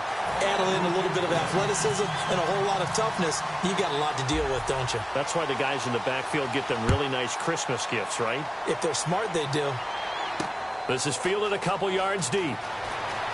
Now a hit and a loose football. And this is picked up by the defense. And his guys are going to take over at the 21-yard line. Now this offense ready to head back out there. And they were able to punch it in the end zone last time. They'll be looking to do that again here for the defense. Obviously, they'll be looking to stop them from punching it back in the end zone. It always is punch-counter-punch, isn't it? And which team has the advantage? Well, let's just go back. Last time on offense, they rolled downfield, got into a good rhythm. You can see a little more bounce in and out of the huddle. You can see the sideline really get into the game. So defensively, you're thinking to yourself, how do we take that away from them? How do we get the advantage back? Let's see what they come up with. I think pressure is always the first way to go. You love pressure. We'll see if they dial it up this drive. On 1st and goal, Gore. Only about a yard there as he takes it from the 9 to the 8. Defensively, pretty good start there with their backs against the wall. That's a win for the stop troops right there. And if I'm them, I get a little bolder now. They won the first battle. Keep coming after them. Put the pressure on them. Toward the center of the field, but it's incomplete. Gronkowski, the intended target, and it's 3rd down. An extra defensive back on the field here for 3rd and goal. Carr going to throw. They go with a screen to Gore. And he is going to lose yardage here. A field goal would make it a 2-score game, but they're going to go aggressive. They're going to try this thing on 4th and goal. Carr to throw for it on 4th down. And he's brought down. Can't do anything with a football. It's a sack and a turnover on downs. And the Falcons now making their way back out onto the field. And the first drive, 3 and out. Second possession, see if they can get a little momentum. And oftentimes that first drive is just a feeling out process. You have some plays that you've got called and you want to see how the defense reacts. It may not go terrific. Weaving through traffic, and now he's free. Past the 20. And he's taken down deep in their territory. A big play there on the catch and run. 72 yards. And Richard Rodgers makes the grab, and let's face it, it's going to follow him the rest of his career. The Hail Mary he caught to beat the Lions in 2015 in Detroit, pretty memorable play. Those Lions fans, they just don't like you right now if they heard that. I didn't mean to bring it up to, pull the Band-Aid off the wound there. I was just trying to praise Richard Rodgers. Yeah, they're going to be mad at me. So the incomplete pass brings up 2nd down. They'll come out in the pistol. Now Rodgers throwing on 2nd down. And this is caught for a Falcon touchdown. Randall Cobb, a 7-yard touchdown grab. And the Falcons are an extra point away from tying the football game. Well, that's about as quick of a passing touchdown as you'll ever see right there. Everyone has a section in their playbook called the quick game. That was a super quick game. Out of the hands of the thrower, bam, right to the receiver, successfully for a touchdown. How in-depth is that quick game part of the playbook? It's pretty in-depth because people want the ball in the hands of the quarterback into the playmaker's hands downfield as fast as possible. There are a lot of plays, a lot of options involved with that. So a tie ball game here as the kick's away. This will be taken short. And it's a pretty good return here as he'll get it up to the 29-yard line. Now this offensive unit ready to see what they can do here. And on the last drive, they were in field goal range. They just opted not to kick it, didn't get it. How does that change the mentality this go around? I don't think it changes much for the head coach because this is what he preaches all the time. Attack at all times in any spot on the field, and he likes touchdowns, not field goals. Now, your field goal kicker, you got to make sure you nurse him through and say, okay, don't worry about it. When we need you, you got to be ready to go. And the team, of course, loves to see points on the board. So let's see if it changes a little bit. They're in the same spot again. Yeah, we'll see what the decision is here if they get to that spot. Back now with Charles Davis, Brandon Gaudin. It's Austin football to begin quarter number 2. They've got it 2nd and 4 to start things out. Hey, we go rally. Now a play fake. Carr. And that one got tipped, kind of threw everything off. It brings up 3rd. And the offense looks to pick up the first here on 3rd after that incompletion. Anytime a ball's thrown in the middle of the field and it's popped up in the air, I expect someone to catch. It doesn't matter whether it's offense or defense because there's usually a great amount of bodies in that part of the field. In this case, no one came up with it. It's a gain of 11 yards that time, and it produces a new set of downs. Our coaches always harp on the quarterback reading the defense and getting it to the open man. That's good recognition there. And how about what he did after the catch? Yeah, hit your tight end, let him get some rack. Yeah, but when he gets moving, not many guys want to come over and put a hit on him, do they? Hey, we go rally. Hey, we go rally. All right, here we go. Now, Carr again. Man open left side is Brown. And that play will go nowhere. Losing yardage back near midfield at the 49. They completed the screen on the perimeter, but boy, that was textbook defense. Exactly as you're taught to play against a wide receiver screen, and they snuffed it out for a loss of yardage. Throwing his Carr on 3rd down. He's got Cruz complete. 18 yards there and a first down. So he makes the grab and the change move forward. Nice job by the offensive line giving them time to complete that first down pass. They come out here in the eye. Now they'll pitch it back to Gore. Cuts it out to the sideline. And inside the 20 before he's brought down. And a nice carry there of 15 yards. First down and 10 now for the offensive group. And that run was what a lot of people call an explosive run. Gave them good yardage, solid yardage. They feel good about the whole thing, and they did it behind a 2 tight end set. Under pressure, and he'll go down. Back at the 26-yard line. Time to step aside. More from Cleveland after this.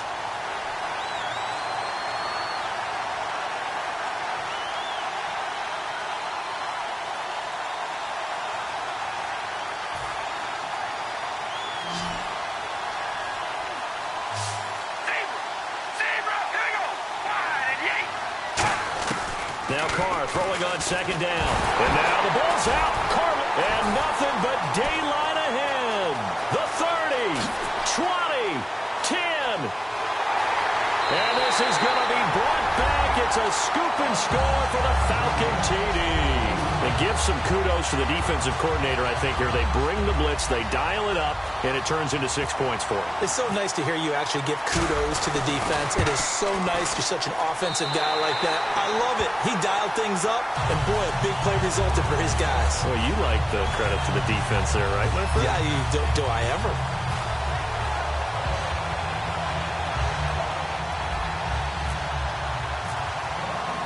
And you can bet they're preaching 2 hands on the ball here as the kick's away following that fumble return. This is fielded a couple yards deep. And he'll take this one near the 25, call it the 26-yard line. And here now the offense heading back out there.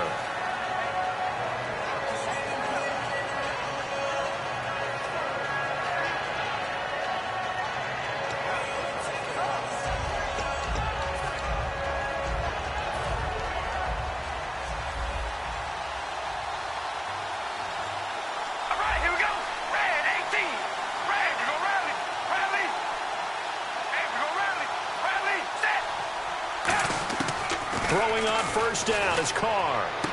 Got a man. It's Brown. And he'll be taken down, but not before he gets into enemy territory. A really nice gain of 25 yards. Looking to speed things up here, going with some tempo. They go play action here on first down. And it pops free. The collision there jarred the ball loose and brings up second down. Whenever I see a drop like that, I have to kind of take a step back and check myself a little bit. So used to seeing those big guys make big-time spectacular plays that when they drop one, I have to remind myself, we ask a lot out of these guys. Block and catch the football, not easily done. And he fires one that's intercepted. Picked off by the longtime Charger, Eric Weddle. And they will take over at the 29-yard line. Here comes the Falcon offense now as they get set to take over here. Again, we'll see the pistol here. So after the INT, it's Rodgers. He's going to leave this for his running back. It's complete. And he'll get it up near the 35, right at the 34 here. I'm going to show my age here a little bit. We used to talk about running backs catching the ball as safety valves. Nowadays, they're a big part of the passing offense. Quit acting like you're so old. You're only 65. The give is to Elliott. And able to get this one across the 45 before he's brought down. They give him 14 yards that time and a fresh set of downs. I don't want to downplay the run, but that's exactly what I expected out of him coming out of college. When I look back at my draft analysis, one of the highest-rated players on my board, a three-down back who can do everything. And one of the best parts of his game is what he does when he doesn't have the football, because he carries it really well, but he blocks equally as well as pass protects for his quarterback. I think he's going to be special.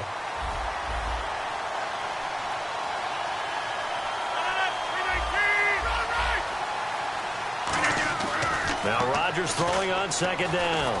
Flush to his right. And that is incomplete. 16 seconds now on the clock. And there's a good opportunity to just want to ride there. A drop pass. I guess that's why they call them running backs and not catching backs. And on third down, a nickel formation here defensively.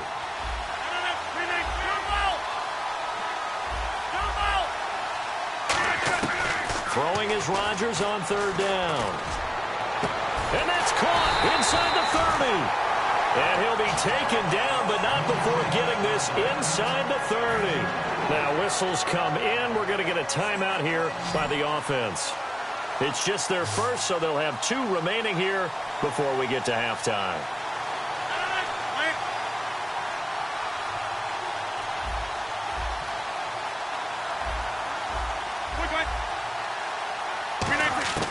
Rodgers now on first down. And that is incomplete, stopping the clock with 5 seconds to go.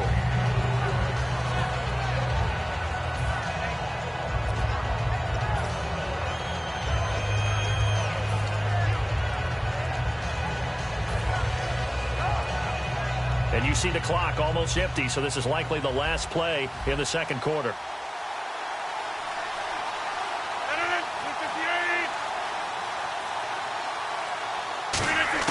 A final shot before half for Rodgers.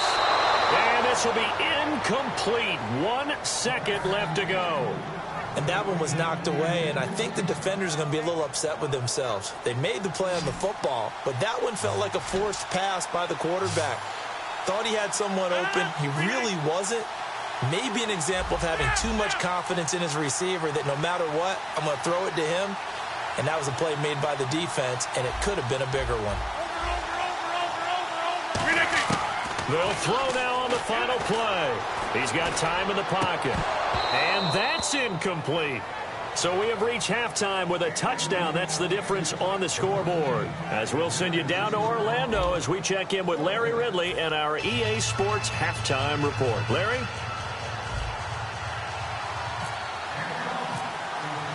So both teams have their marching orders, and we'll get going again here in quarter number 3. This fielded a few yards into the end zone. And he will be brought down here at about the 17-yard line. So here they come, the road team now getting the football first to start this third quarter. They're down in this game. A chance for the offense, though, to put something on the board, get some momentum here in half two. Try and get things kick-started for them. And you know at the half, they discussed how they were going to get that done. This is where scripting comes into play a lot of the time. How many plays do you script coming out of the second? Most of the time in the first half, you're scripting 12 to 16. I think in the second half, you're really scripting more like 8 to 10. Kind of a starter or an opener, whatever terminology they use. Just something to get you off to a quick start. We ready? Wide and yank. Wide and yank.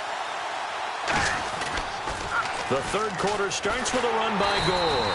Looking to find a lane, but he can't. Reined in at the line of scrimmage. That's going to go as a loss of a yard, and it'll be second down. Well, Brandon, so much for halftime adjustments. They still can't get anything going on the ground. It may be time to loosen things up and start flinging it around a little bit. So now 11 yards to go for this offensive unit. It's second down. We ready? Card out a throw. He rifles one that's intercepted. Picked off by Champ Bailey. And his guys are going to take over at the 39-yard line. Here comes the Falcons offense. It's their first possession of the second half now. Really nice starting field position here for the offensive unit. And on the outside, they're playing press coverage. They come out here in the eye. It's an end around. Cobb. And they went the wrong way there. Losing yardage. Back at the 43-yard line. It's a loss of 4 there, bringing up second down. A reverse is never called just to get 1 or 2 yards. It's often called to get a big, big play.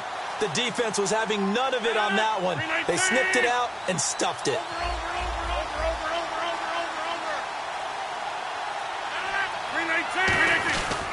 They stay on the ground, but this time it's Elliott. And a cutback, right sideline. The 20. He got 29 yards that time. Sometimes it's hard to believe, but there are times this game is about patience, isn't it? Hasn't had the game he expected, but that run there, that may get him going. I was just going to say, maybe that gives him a little juice, because you're right, he struggled, especially in that first half. Yeah, and I know the great ones always think to themselves, just hang in there. I'm just one big carry away from busting this open. That's a good start for him. To throw is Rodgers. He couldn't quite hold it. Got hit. Ball pops out. Incomplete. Down here in the red zone, you know your tight end's going to be a favorite target. Couldn't hang on. And sometimes they just have to get out of their own head because they understand how tight windows are there and how many bodies are there. And sometimes they just overthink it and don't catch the ball. Here's Elliott, and he's going to get it inside the 10 to the 7-yard line. Second down, a little more productive than first. 7 yards on the gain. It gets him to 3rd and 3 now.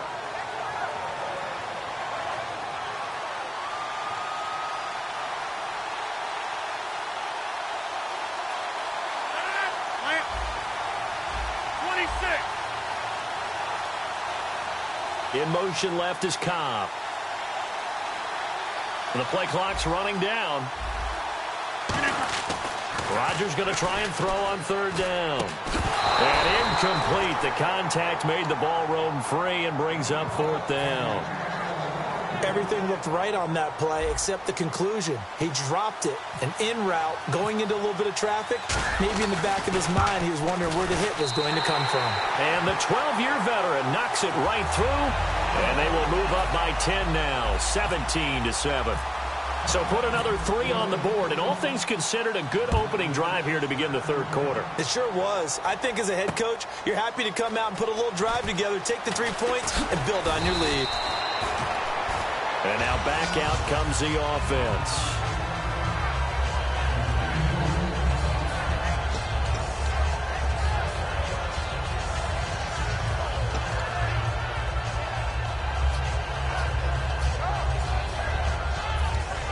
Clock showing 90 seconds to go in the third.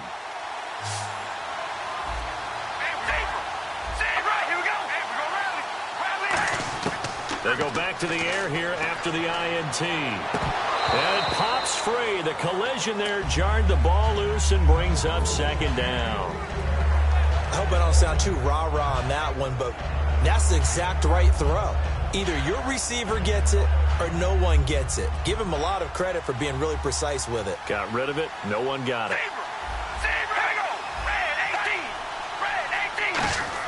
Carr again here on 2nd and 10. Forced out to his left. And now the ball's out. Carr lost it. Fumble. And this is going to get out of bounds, so they will gain a bit of yardage on the play, actually, and they'll hold on to the football as well. 2nd down fumble. Now the offense needing to do something here on 3rd down. Throwing his Carr on 3rd down. And he's got an open man. It's Gronkowski. It's a pickup of 15 and a fresh set of downs. And now it looks like they're going to be in the hurry-up. Obviously, this has not been a banner game throwing the football. So what you got to do, you got to kind of down focus, don't you think? Find the tight end, take some easier completions. The interception last drive. There he hits the reliable target. Give him 13 on the pickup there. And it's good enough for a 1st down. I think that's a big pickup for a 1st down because when you run a drag route against zone, you're sometimes asking for trouble because you might run into a defender. Yeah, well, there they ran into a 1st down. Executed it to perfection. That throw good for 4. It's 2nd down. And the offense moving quickly to the line. Again, they'll throw with Carr. He finds Hearns left side.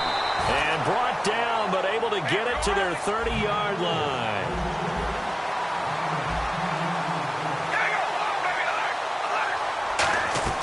On 1st down, Carr eluding the pressure right. It's caught right side. It's Hearns. He goes for 18 there as the drive will continue.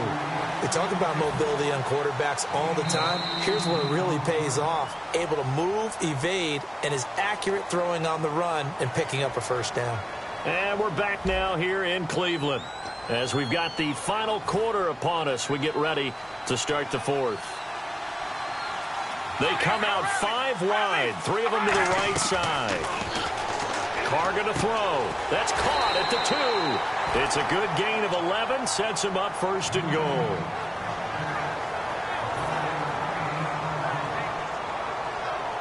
And the 8th play on this drive coming up.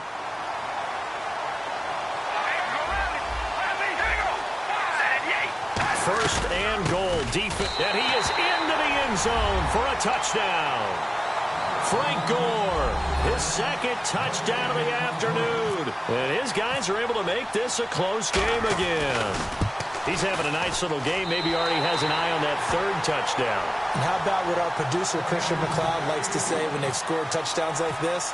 He's put a tent up in Touchdown City. The kickoff unit is out on the field, and they will send this one away.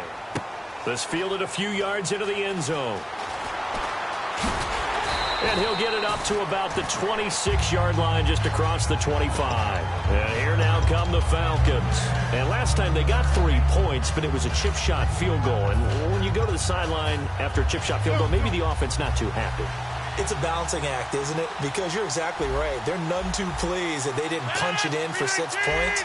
But also have to remember, they did put points on the board. 3 points is 3 points. And in this league, you take points when you can get them. Not easily done. Throwing now is Rodgers. He gets it over the middle to Cobb. And he's brought down after a good game.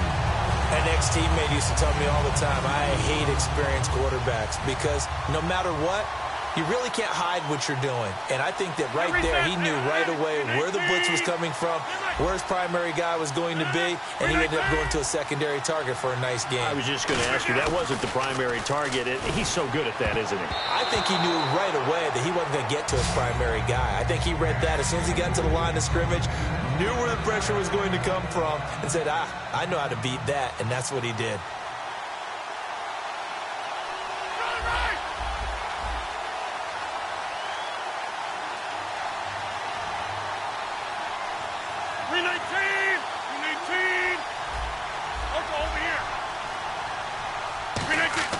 From midfield, here's Rodgers. Sanders has it over the middle. They'll get 9 there as that sets him up better for 3rd down. One thing I can say pretty safely, that route is not called if you don't have a guy who can throw the ball and put some mustard on it. Because if you're going to lollipop it in the middle of the field, bad things usually happen. It takes a strong-armed guy who can rifle it in there, and they were able to successfully complete that one.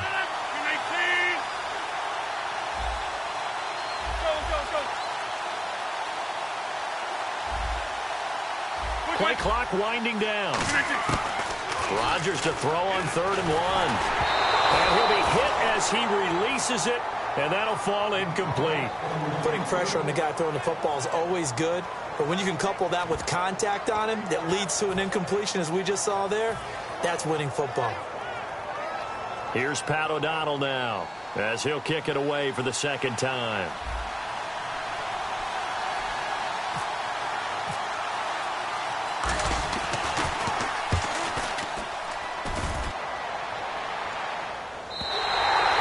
This is going to carry well into the end zone for a touchback. Out comes this offensive unit as they get set to take over here. And they're hoping to capture some of that magic they had last time out when they were able to put together a scoring drive. But they're still down here, Charles. Not the major concern, though, because of what you talked about. They scored the last time out. They feel good about themselves. They feel like their game plan is now in effect. They know how to attack and what plays they want to put together. But they've got to keep it moving in the right direction because, as you did note, they are down on the scoreboard. And he'll find some space up to about the 25. 5 yards is the tally on first down. That brings up 2nd and 5. I know the toss play begins with the guy taking the snap and turning around and tossing it to the runner. But where the real intrigue is, can they seal the edge, whether it's an offensive tackle or a tight end in the direction they want to run the football? If they do that, that's the result that you get, that type of a gain. If they don't, oftentimes it's not a very successful play. Time for a break. We'll come back for the electrifying conclusion after this.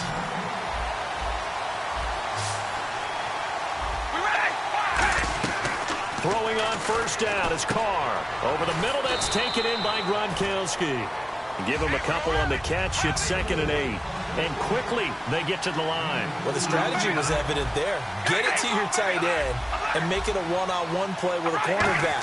Who's usually going to win that one? The tight end, but not there. Not in this situation. How about the corner defeating that logic and making a really nice tackle? 9 yards on the pickup there, and it keeps the drive alive.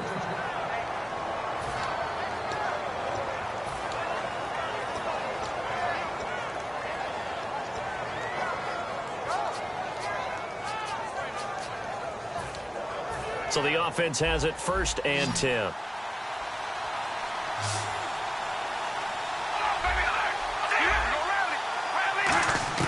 Back to throw. Over the middle here to Brown.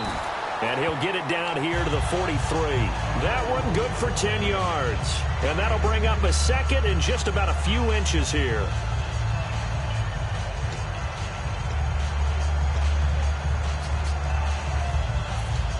Completed pass play. Now let's see if they go back to the air or to the ground.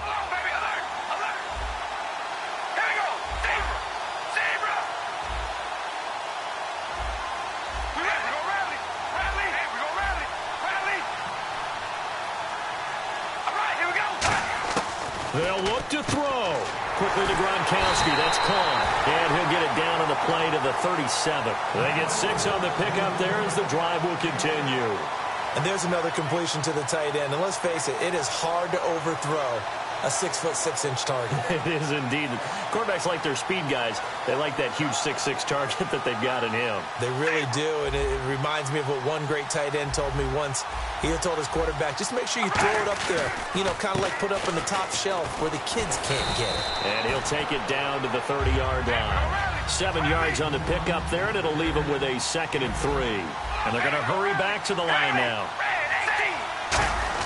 He's back to throw.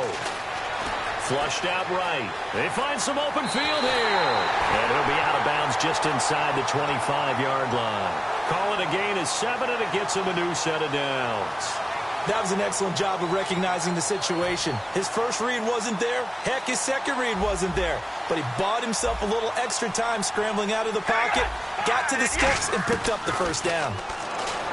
He'll look to throw. He gets it into the hands of Gronkowski. Complete. 7 yards, the pickup on the pitch and catch. Now hold everything here. We're going to get a timeout by the offense. That'll leave him with just 1 remaining in this 4th quarter of play. In the red zone this time. They come up in an offset eye. Now on second down, this is Gore. Looking for a crease, can't find one. Stopped at the line of scrimmage. No gain on the play that time, and they'll look to convert on what will be a 3rd and 4. Off the corner. Now whistles come in. We're going to get a timeout here by the offense. It'll be their 3rd and final timeout, so as they talk things over, we'll step aside. So on comes Cairo Santos now for the field goal try. This to potentially send us to overtime. And his kick is indeed good, and they will tie this game here in the final seconds. I tell you, the life of a kicker. He has not been called on the entire game. He's over there by the net, but they send him out here in the 4th quarter and say, hey, go tie the game, will you? And guess what? He comes through. I just don't know how they do it. I really don't. These cats are a different breed from you and me. That's a pressure kick, but that one was never in doubt.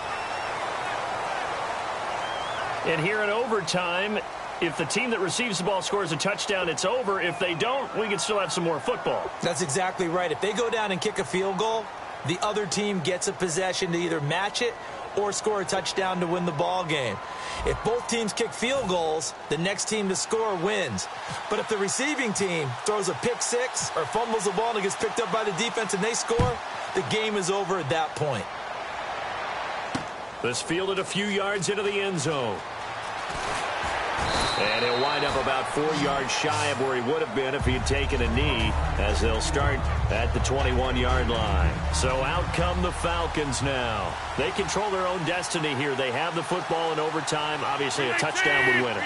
And I think teams around the league are still adjusting to the idea of going downfield, scoring a touchdown wins the game, because they were used to just going downfield and trying to get in field goal range to win a game. Still having to make that transition. Let's face it now, the ones who are doing it best know they need to go down, attack, put the ball in the end zone, and not leave it up to a field goal and give the other team a chance. As we said, they control their own destiny now. That was a nicely run slant route, and what the receiver's trying to do is make the defender think he's going upfield for a deeper route, and then breaks it off, usually after about 3 to 4 steps, and cuts towards the middle of the field. And now what he's trying to do is use his body to keep the defender away from the football and get the quarterback a really nice target. Give him 10 yards on that one, and that'll earn him a fresh set of downs. So it'll be first down here after the run. How many times do we say in this game that speed kills, and it does it in so many different ways? In this case, you got a back who's quick and shifty, can make moves, make people miss, but also gets to and through a hole before it can close down. That's some of the benefits of that speed, not just outrunning people in the secondary.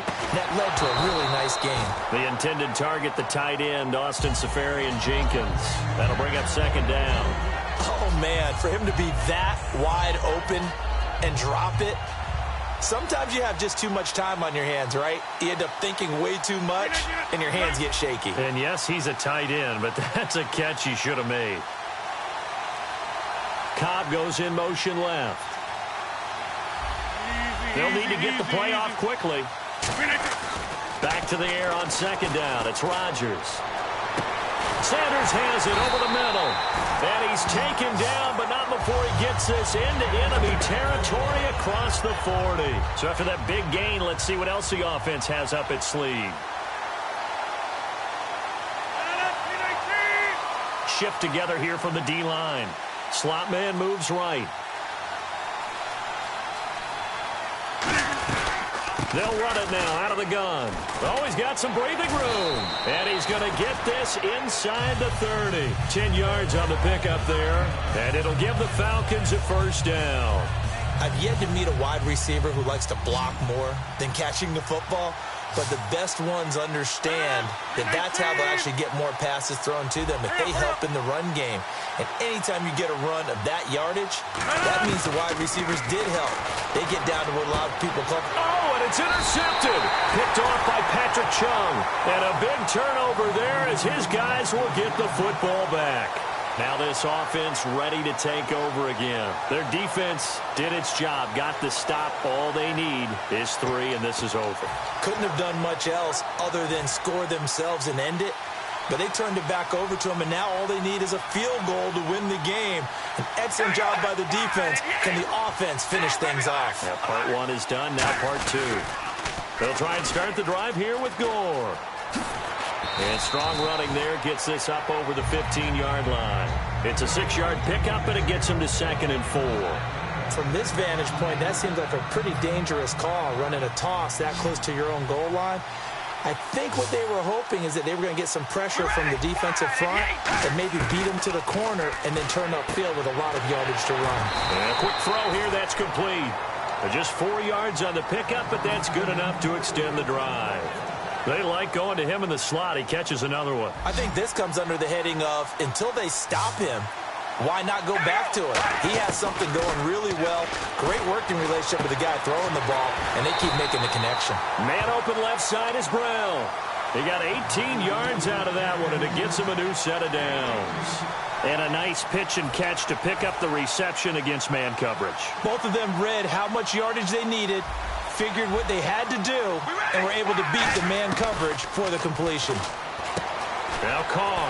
Cruz has it over the middle. And he gets this one to midfield before he's brought down. 12 yards on the pickup, and that'll be good enough for the first. They're going to hurry back to the line now. Now Carr. Over the middle, the connection to Hearns. And he's going to be out of bounds, but able to take it inside the 40-yard line. 13 yards there on the pickup, and that'll give him a first down.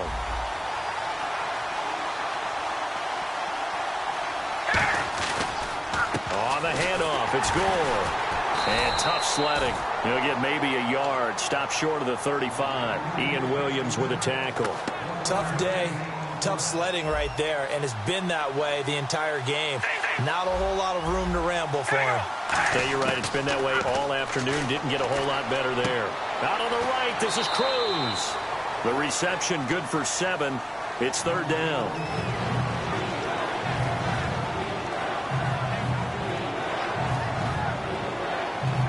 Trying to keep the drive going here. This is play number 7 on 3rd and 2.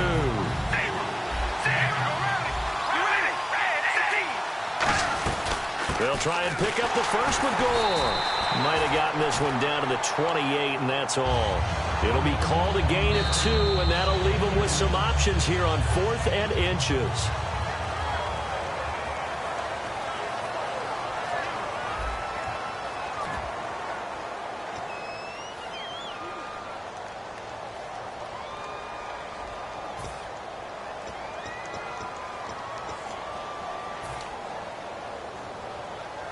Okay, so interesting here. A field goal would win this thing, but the kicking team on the sideline, and they're going for it on 4th down.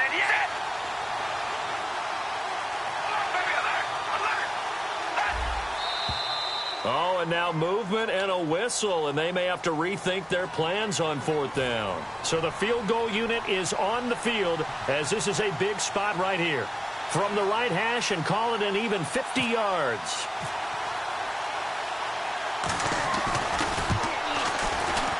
And he got it. The kick is good. In overtime, he's able to split the uprights.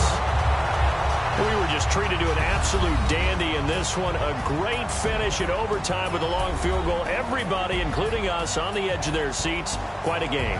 And it's rare that you get a game into overtime that it doesn't turn out to be a dandy, right? That's what we saw here. And just what you were talking about. A long field goal to win it, so definitely not a gimme. So there was tension all the way through until the ball went through the post. But it did go through the post. Ice water was in his veins. So that'll do it. For my partner, Charles Davis, and the best darn crew in the industry, I'm Brandon Gaudin. This has been a presentation of the NFL on EA Sports. With that, we say so long from Cleveland.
we've just gotten started here, and already these guys have been handed a really difficult decision to make.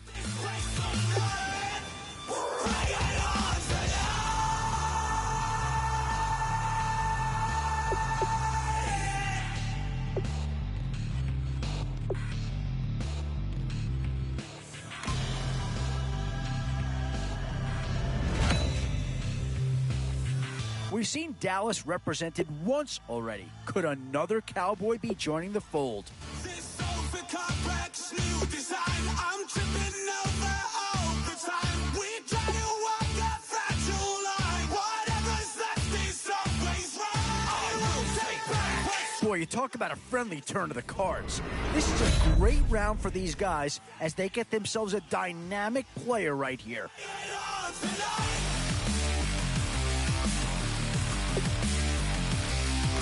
Oh, no need to worry about this guy. Just plug him right into the starting role, and he'll be a massive upgrade.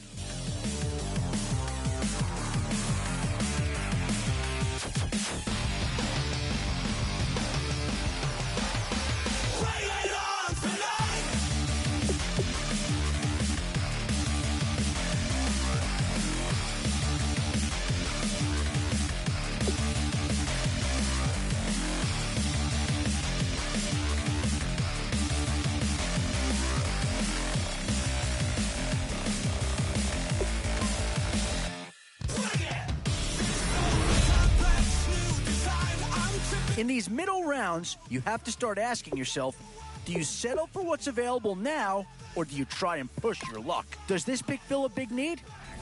I'm not so sure that it does, but it is at least a slight improvement over what they had in place.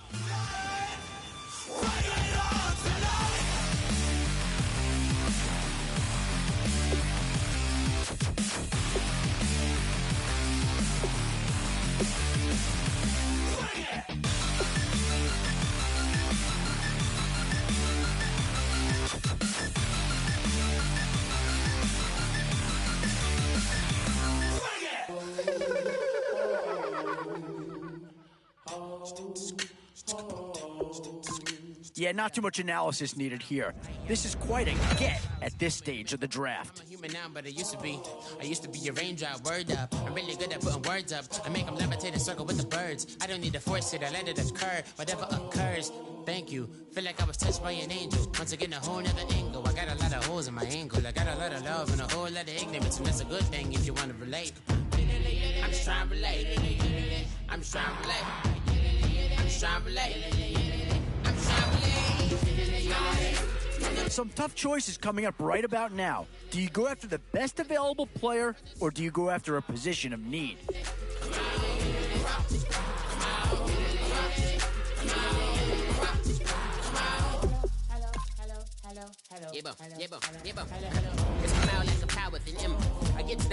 Tough call here. Do you try and get tougher up front, or get yourself a player in what we call a skill position? I am the killer in the grasses. I am the kid in the corner with the glasses. I am the specter, you should respect them. I don't expect the special, ain't special. I don't expect nothing. I'm just really glad I can say something. It's a blessing. Ain't no stress affecting my... Still a few holes on this roster, and not a lot of time left to do anything about it. I'm just trying to relate. I'm just trying to relate. I'm just trying to relate. I'm just trying to relate.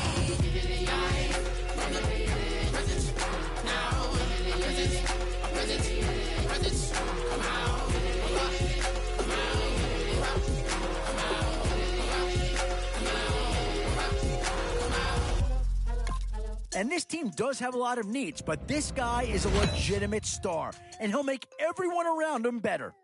Yeah.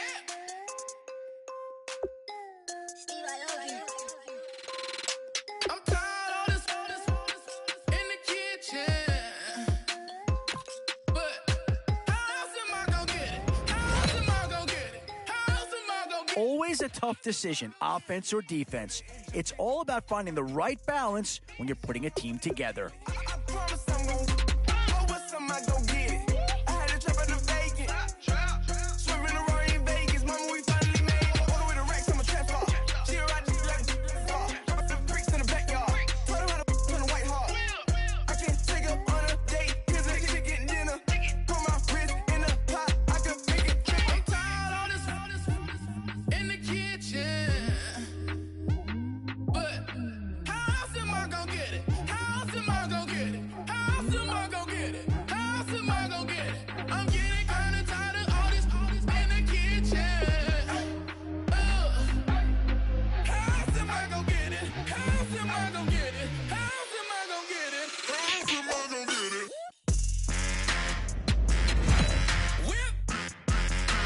It's the age-old question on draft day.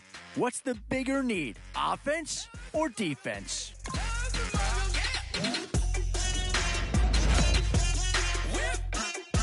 Where to now? Do you get yourself a big brute for the trenches or someone who can really help you out at a playmaker type spot? You know my is the best. I feel like I should stop and retire as a vet and probably maybe put on a new. I'm in a cruise ship. I'm tired of this in the kitchen. But how else am I gonna get it? How else am I gonna get it? Now it's getting to the time of the draft where you really want to get lucky and hope somebody falls into your lap. In the kitchen.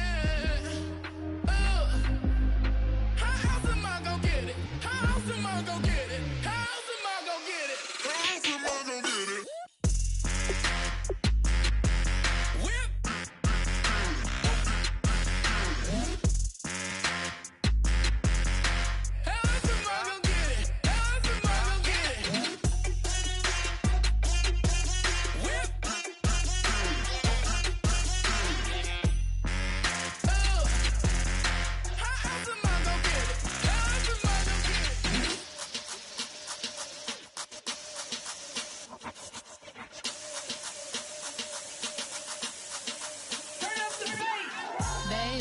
Show me what you like. Hey, I put money, I can match it for ya. I'm in this in all white fit, looking like a brick and all them zippers on a jacket on ya. He got a thing for a Latin. He wanna hear a little Spanish? I told him it ain't practice it. I'm about to fully up the status. Rock up with the click and I ain't looking like the side in this. I'm the opposite cause I'm the main event in boxing and it has the time been ticking. I've been out here playing my position, I'm about to get it. Now ain't no one about to block the hit cause someday something come along. Someone tell me I'm somewhere doing alright. Somewhere, somebody that someone is somebody that one day will be the love of my life, but not tonight though.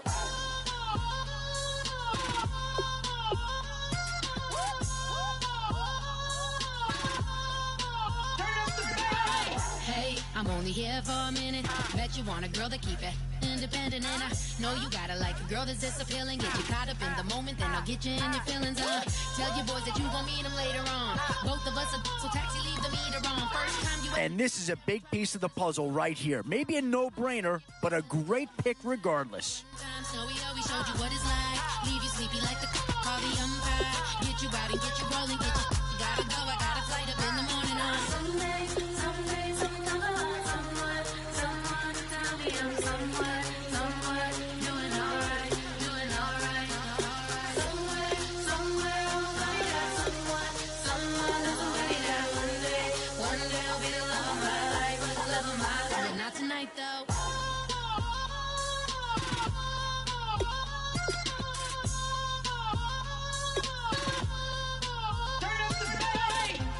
He tryna catch me in my feelings, but he don't know that I'm the though. Shout out to my that can get it independent and he looking for no love though. He tryna catch me in my feelings, but he don't know that I'm the though. He tryna stunt and give me drinks. I got the bottles in the section and I promise to pay.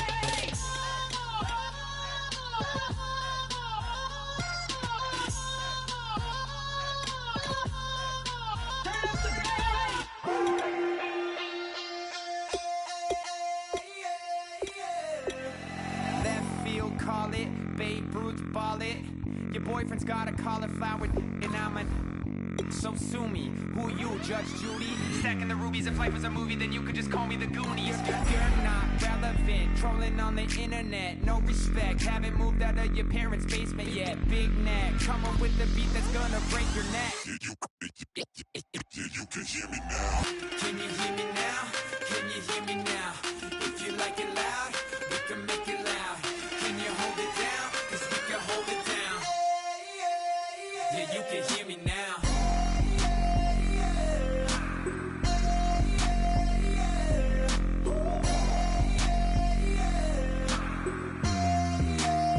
Yeah, you can hear me now. Turn it up to 11. Blow it up straight to heaven. Drop the big beats, so they gotta listen.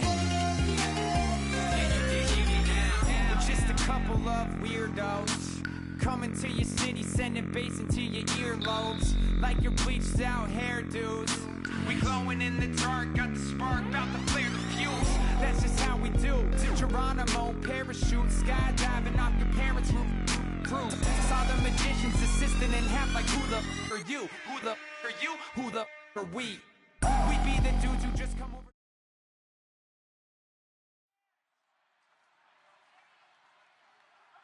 Thank you very much, Larry Ridley. I'm Brandon Gaudin with Charles Davis. We are ready for this draft champions matchup as you get a quick peek at some of the stars in today's game. We're ready to go. Let's get down to kickoff.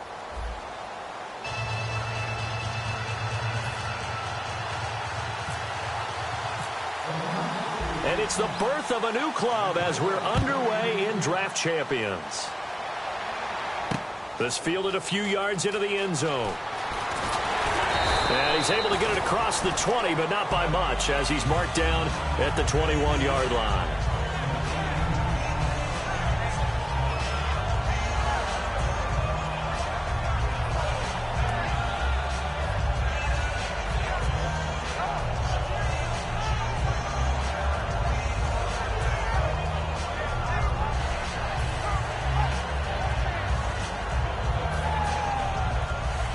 Time running out here on the play clock. Now problems right out of the gate. We're going to get a delay.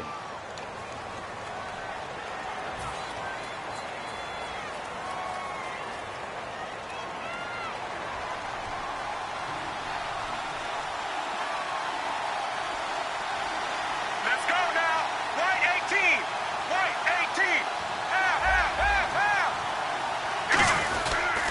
Now a handoff. Here's Williams. And he'll take this up only to about his 18-yard line. Give him a couple on the run there. It'll be 2nd and 13.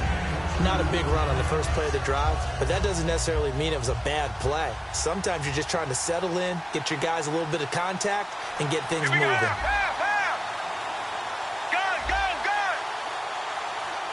Let's go now. Left 35. Left 35. Gun. And the play clock's running down.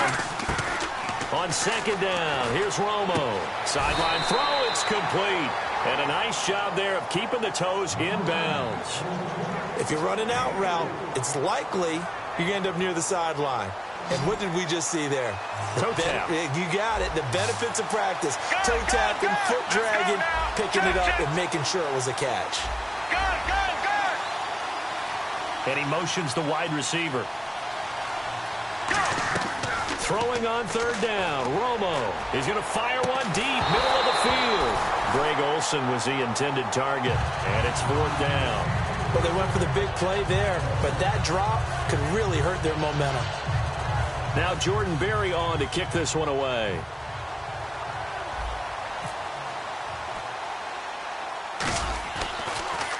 Oh, it's a wobbler here. Taking on the midfield logo. So possession goes over here on the punt. And the Raiders will have a short field to work with as they take over.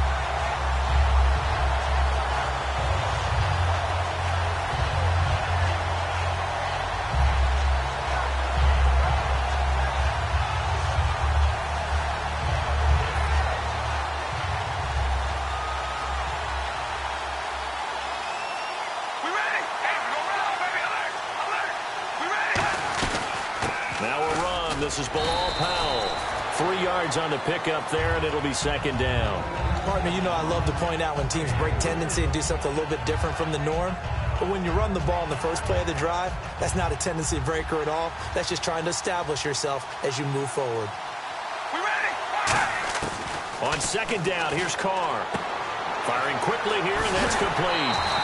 Give him 12 yards on that one. It earns him a fresh set of downs. Well, they brought the pressure, and that meant man coverage behind him, so he's still able to complete the pass. Even as he took the hit. And that's what you have to do, because I was just talking with a coach the other day, and he said, look, it's not always going to be pretty back there. You're going to have to give me completions. Even when you're taking some hits, sometimes you have to be your own blitz control, for lack of a better term. got to make completion step up and make those throws, and he did that. And taking it to the 15-yard line before he's brought down. That one good for 16, and the drive will continue. I like watching the wide receiver screen because it's a real teamwork play. Because guess what? The guy catching the ball, he'll get all the credit. But how about the people up to block in front of him, either fellow receivers or offensive linemen? That makes that play a really nice timing play, and sometimes it can break big.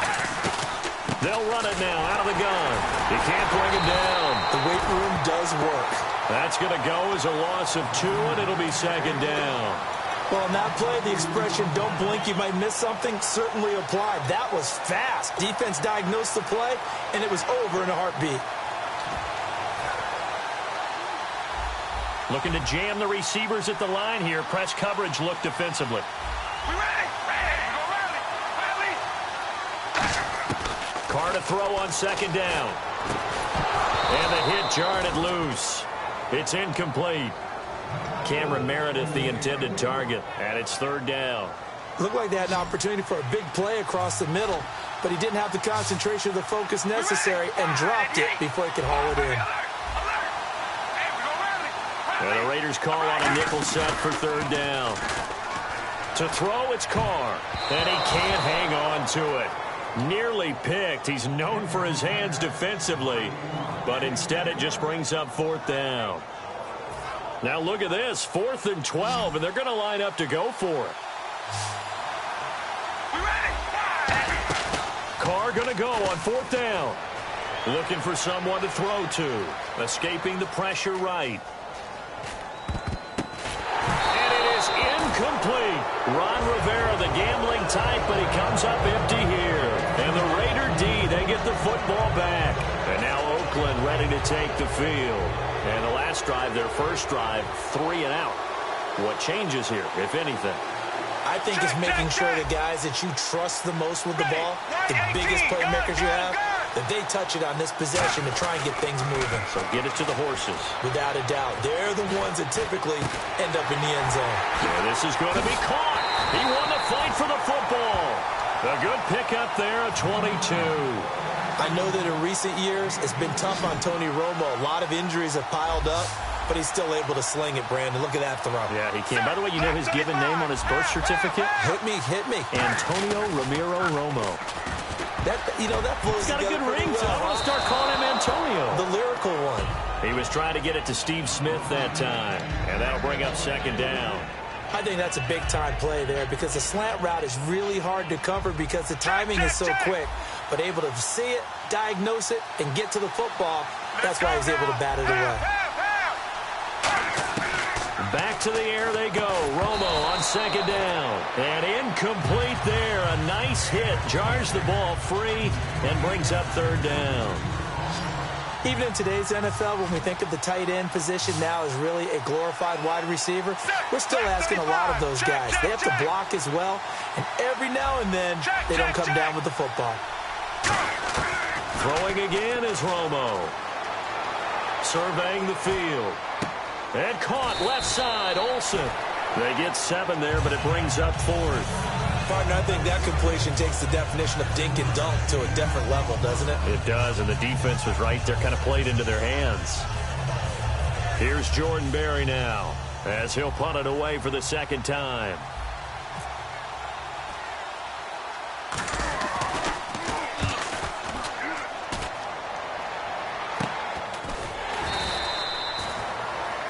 Ready to go now in the second quarter. Brandon Gaudin, Charles Davis. It's the Raiders in possession of the football as they take over following the punt with a 1st and 10.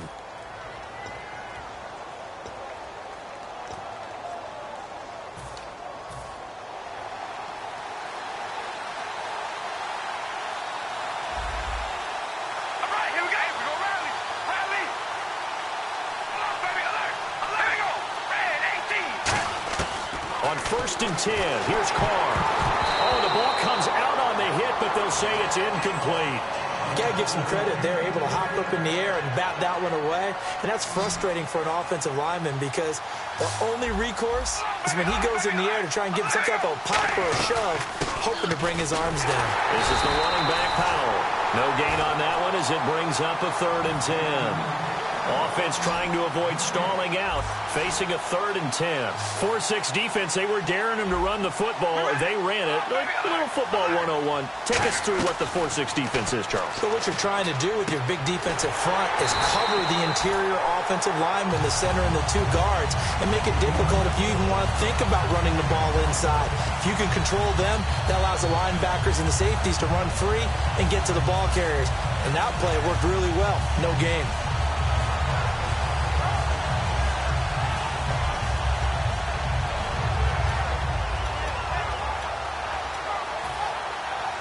And now a first down following that long gain.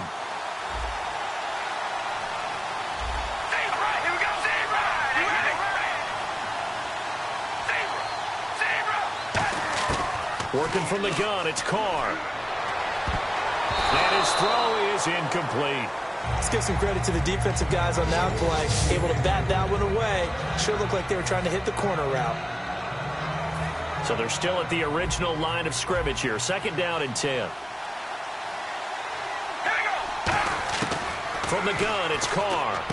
And this time he's got the hook up. It's complete. And they'll get 9 there as that sets him up better for 3rd down. Defense has to stand tall here. 3rd and 1. Carr going to try and throw on 3rd down. And he's going to find his man out of the backfield. That's complete. And he's going to have the first down yardage as he's down at about the 30-yard line. He's such a good route runner. Shows it there on 3rd down. Very proficient and a good pass. And you know what I've observed over the years in the NFL? The better a route runner you are, the more confidence your guy's going to have in you to go to you in important times because he can trust you being in the right spot, and they connected there and picked up a first down. 2nd down following the incompletion.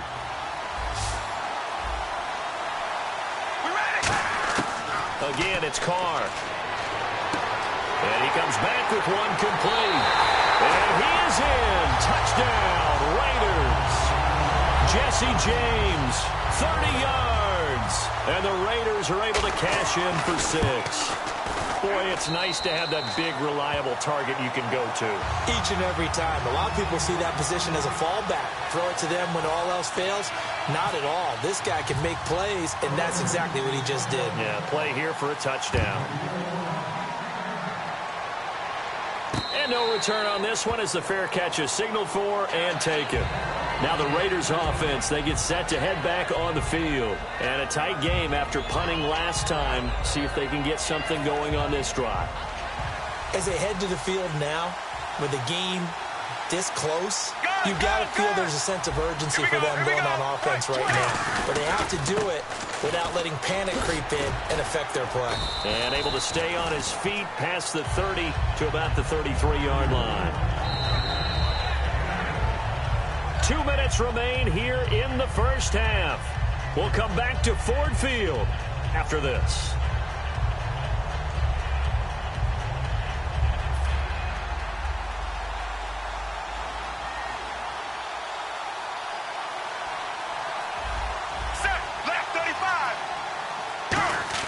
To throw on 2nd down is Romo. And the tight end Olsen, right side.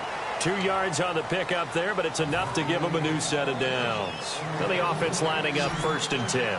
They got completion there. That's clearly an example of one side happy, the other side not very happy. Defense, very hey, take 1 or 2 yards. We're good with that. Offense, you got to expect to get more on the passing play. Romo here on 1st down. And Steve Smith hauls it in. And he's taken down, but not before getting this across midfield and just shy of the 40.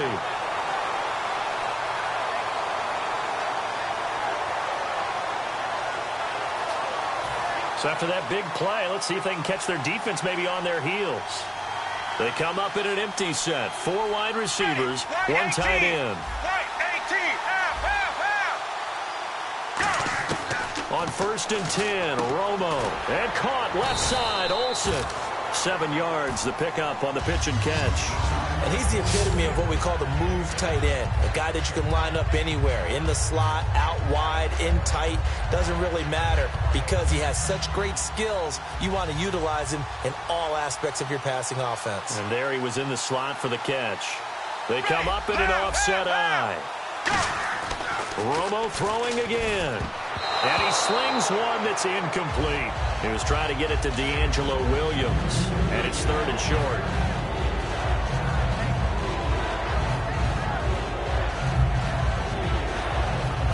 So incomplete on 2nd down. Now they'll look to convert here on 3rd.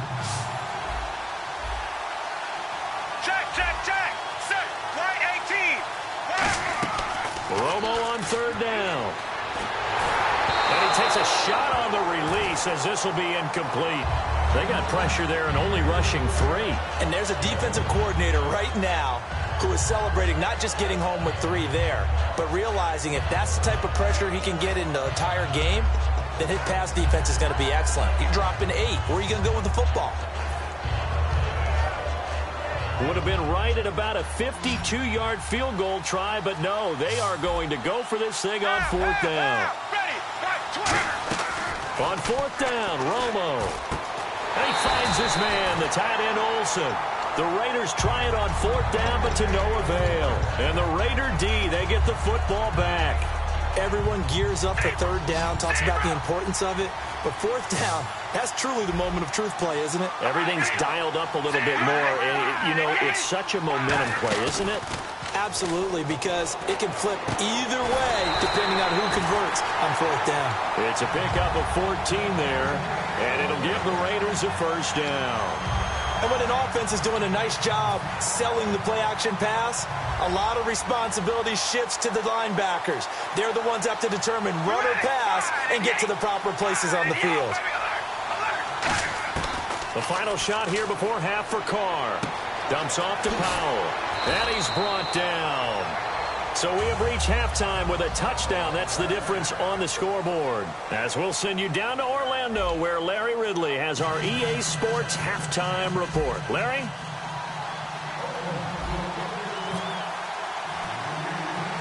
Both teams appear ready for the fight ahead, and we resume action here in quarter number 3. And a short kick, taking it about the 16. Taking it right down Broadway. Past the 20. And all the way in. Touchdown, Oakland. Bilal Powell, 83 yards. And the Raiders add 6 to their lead. And people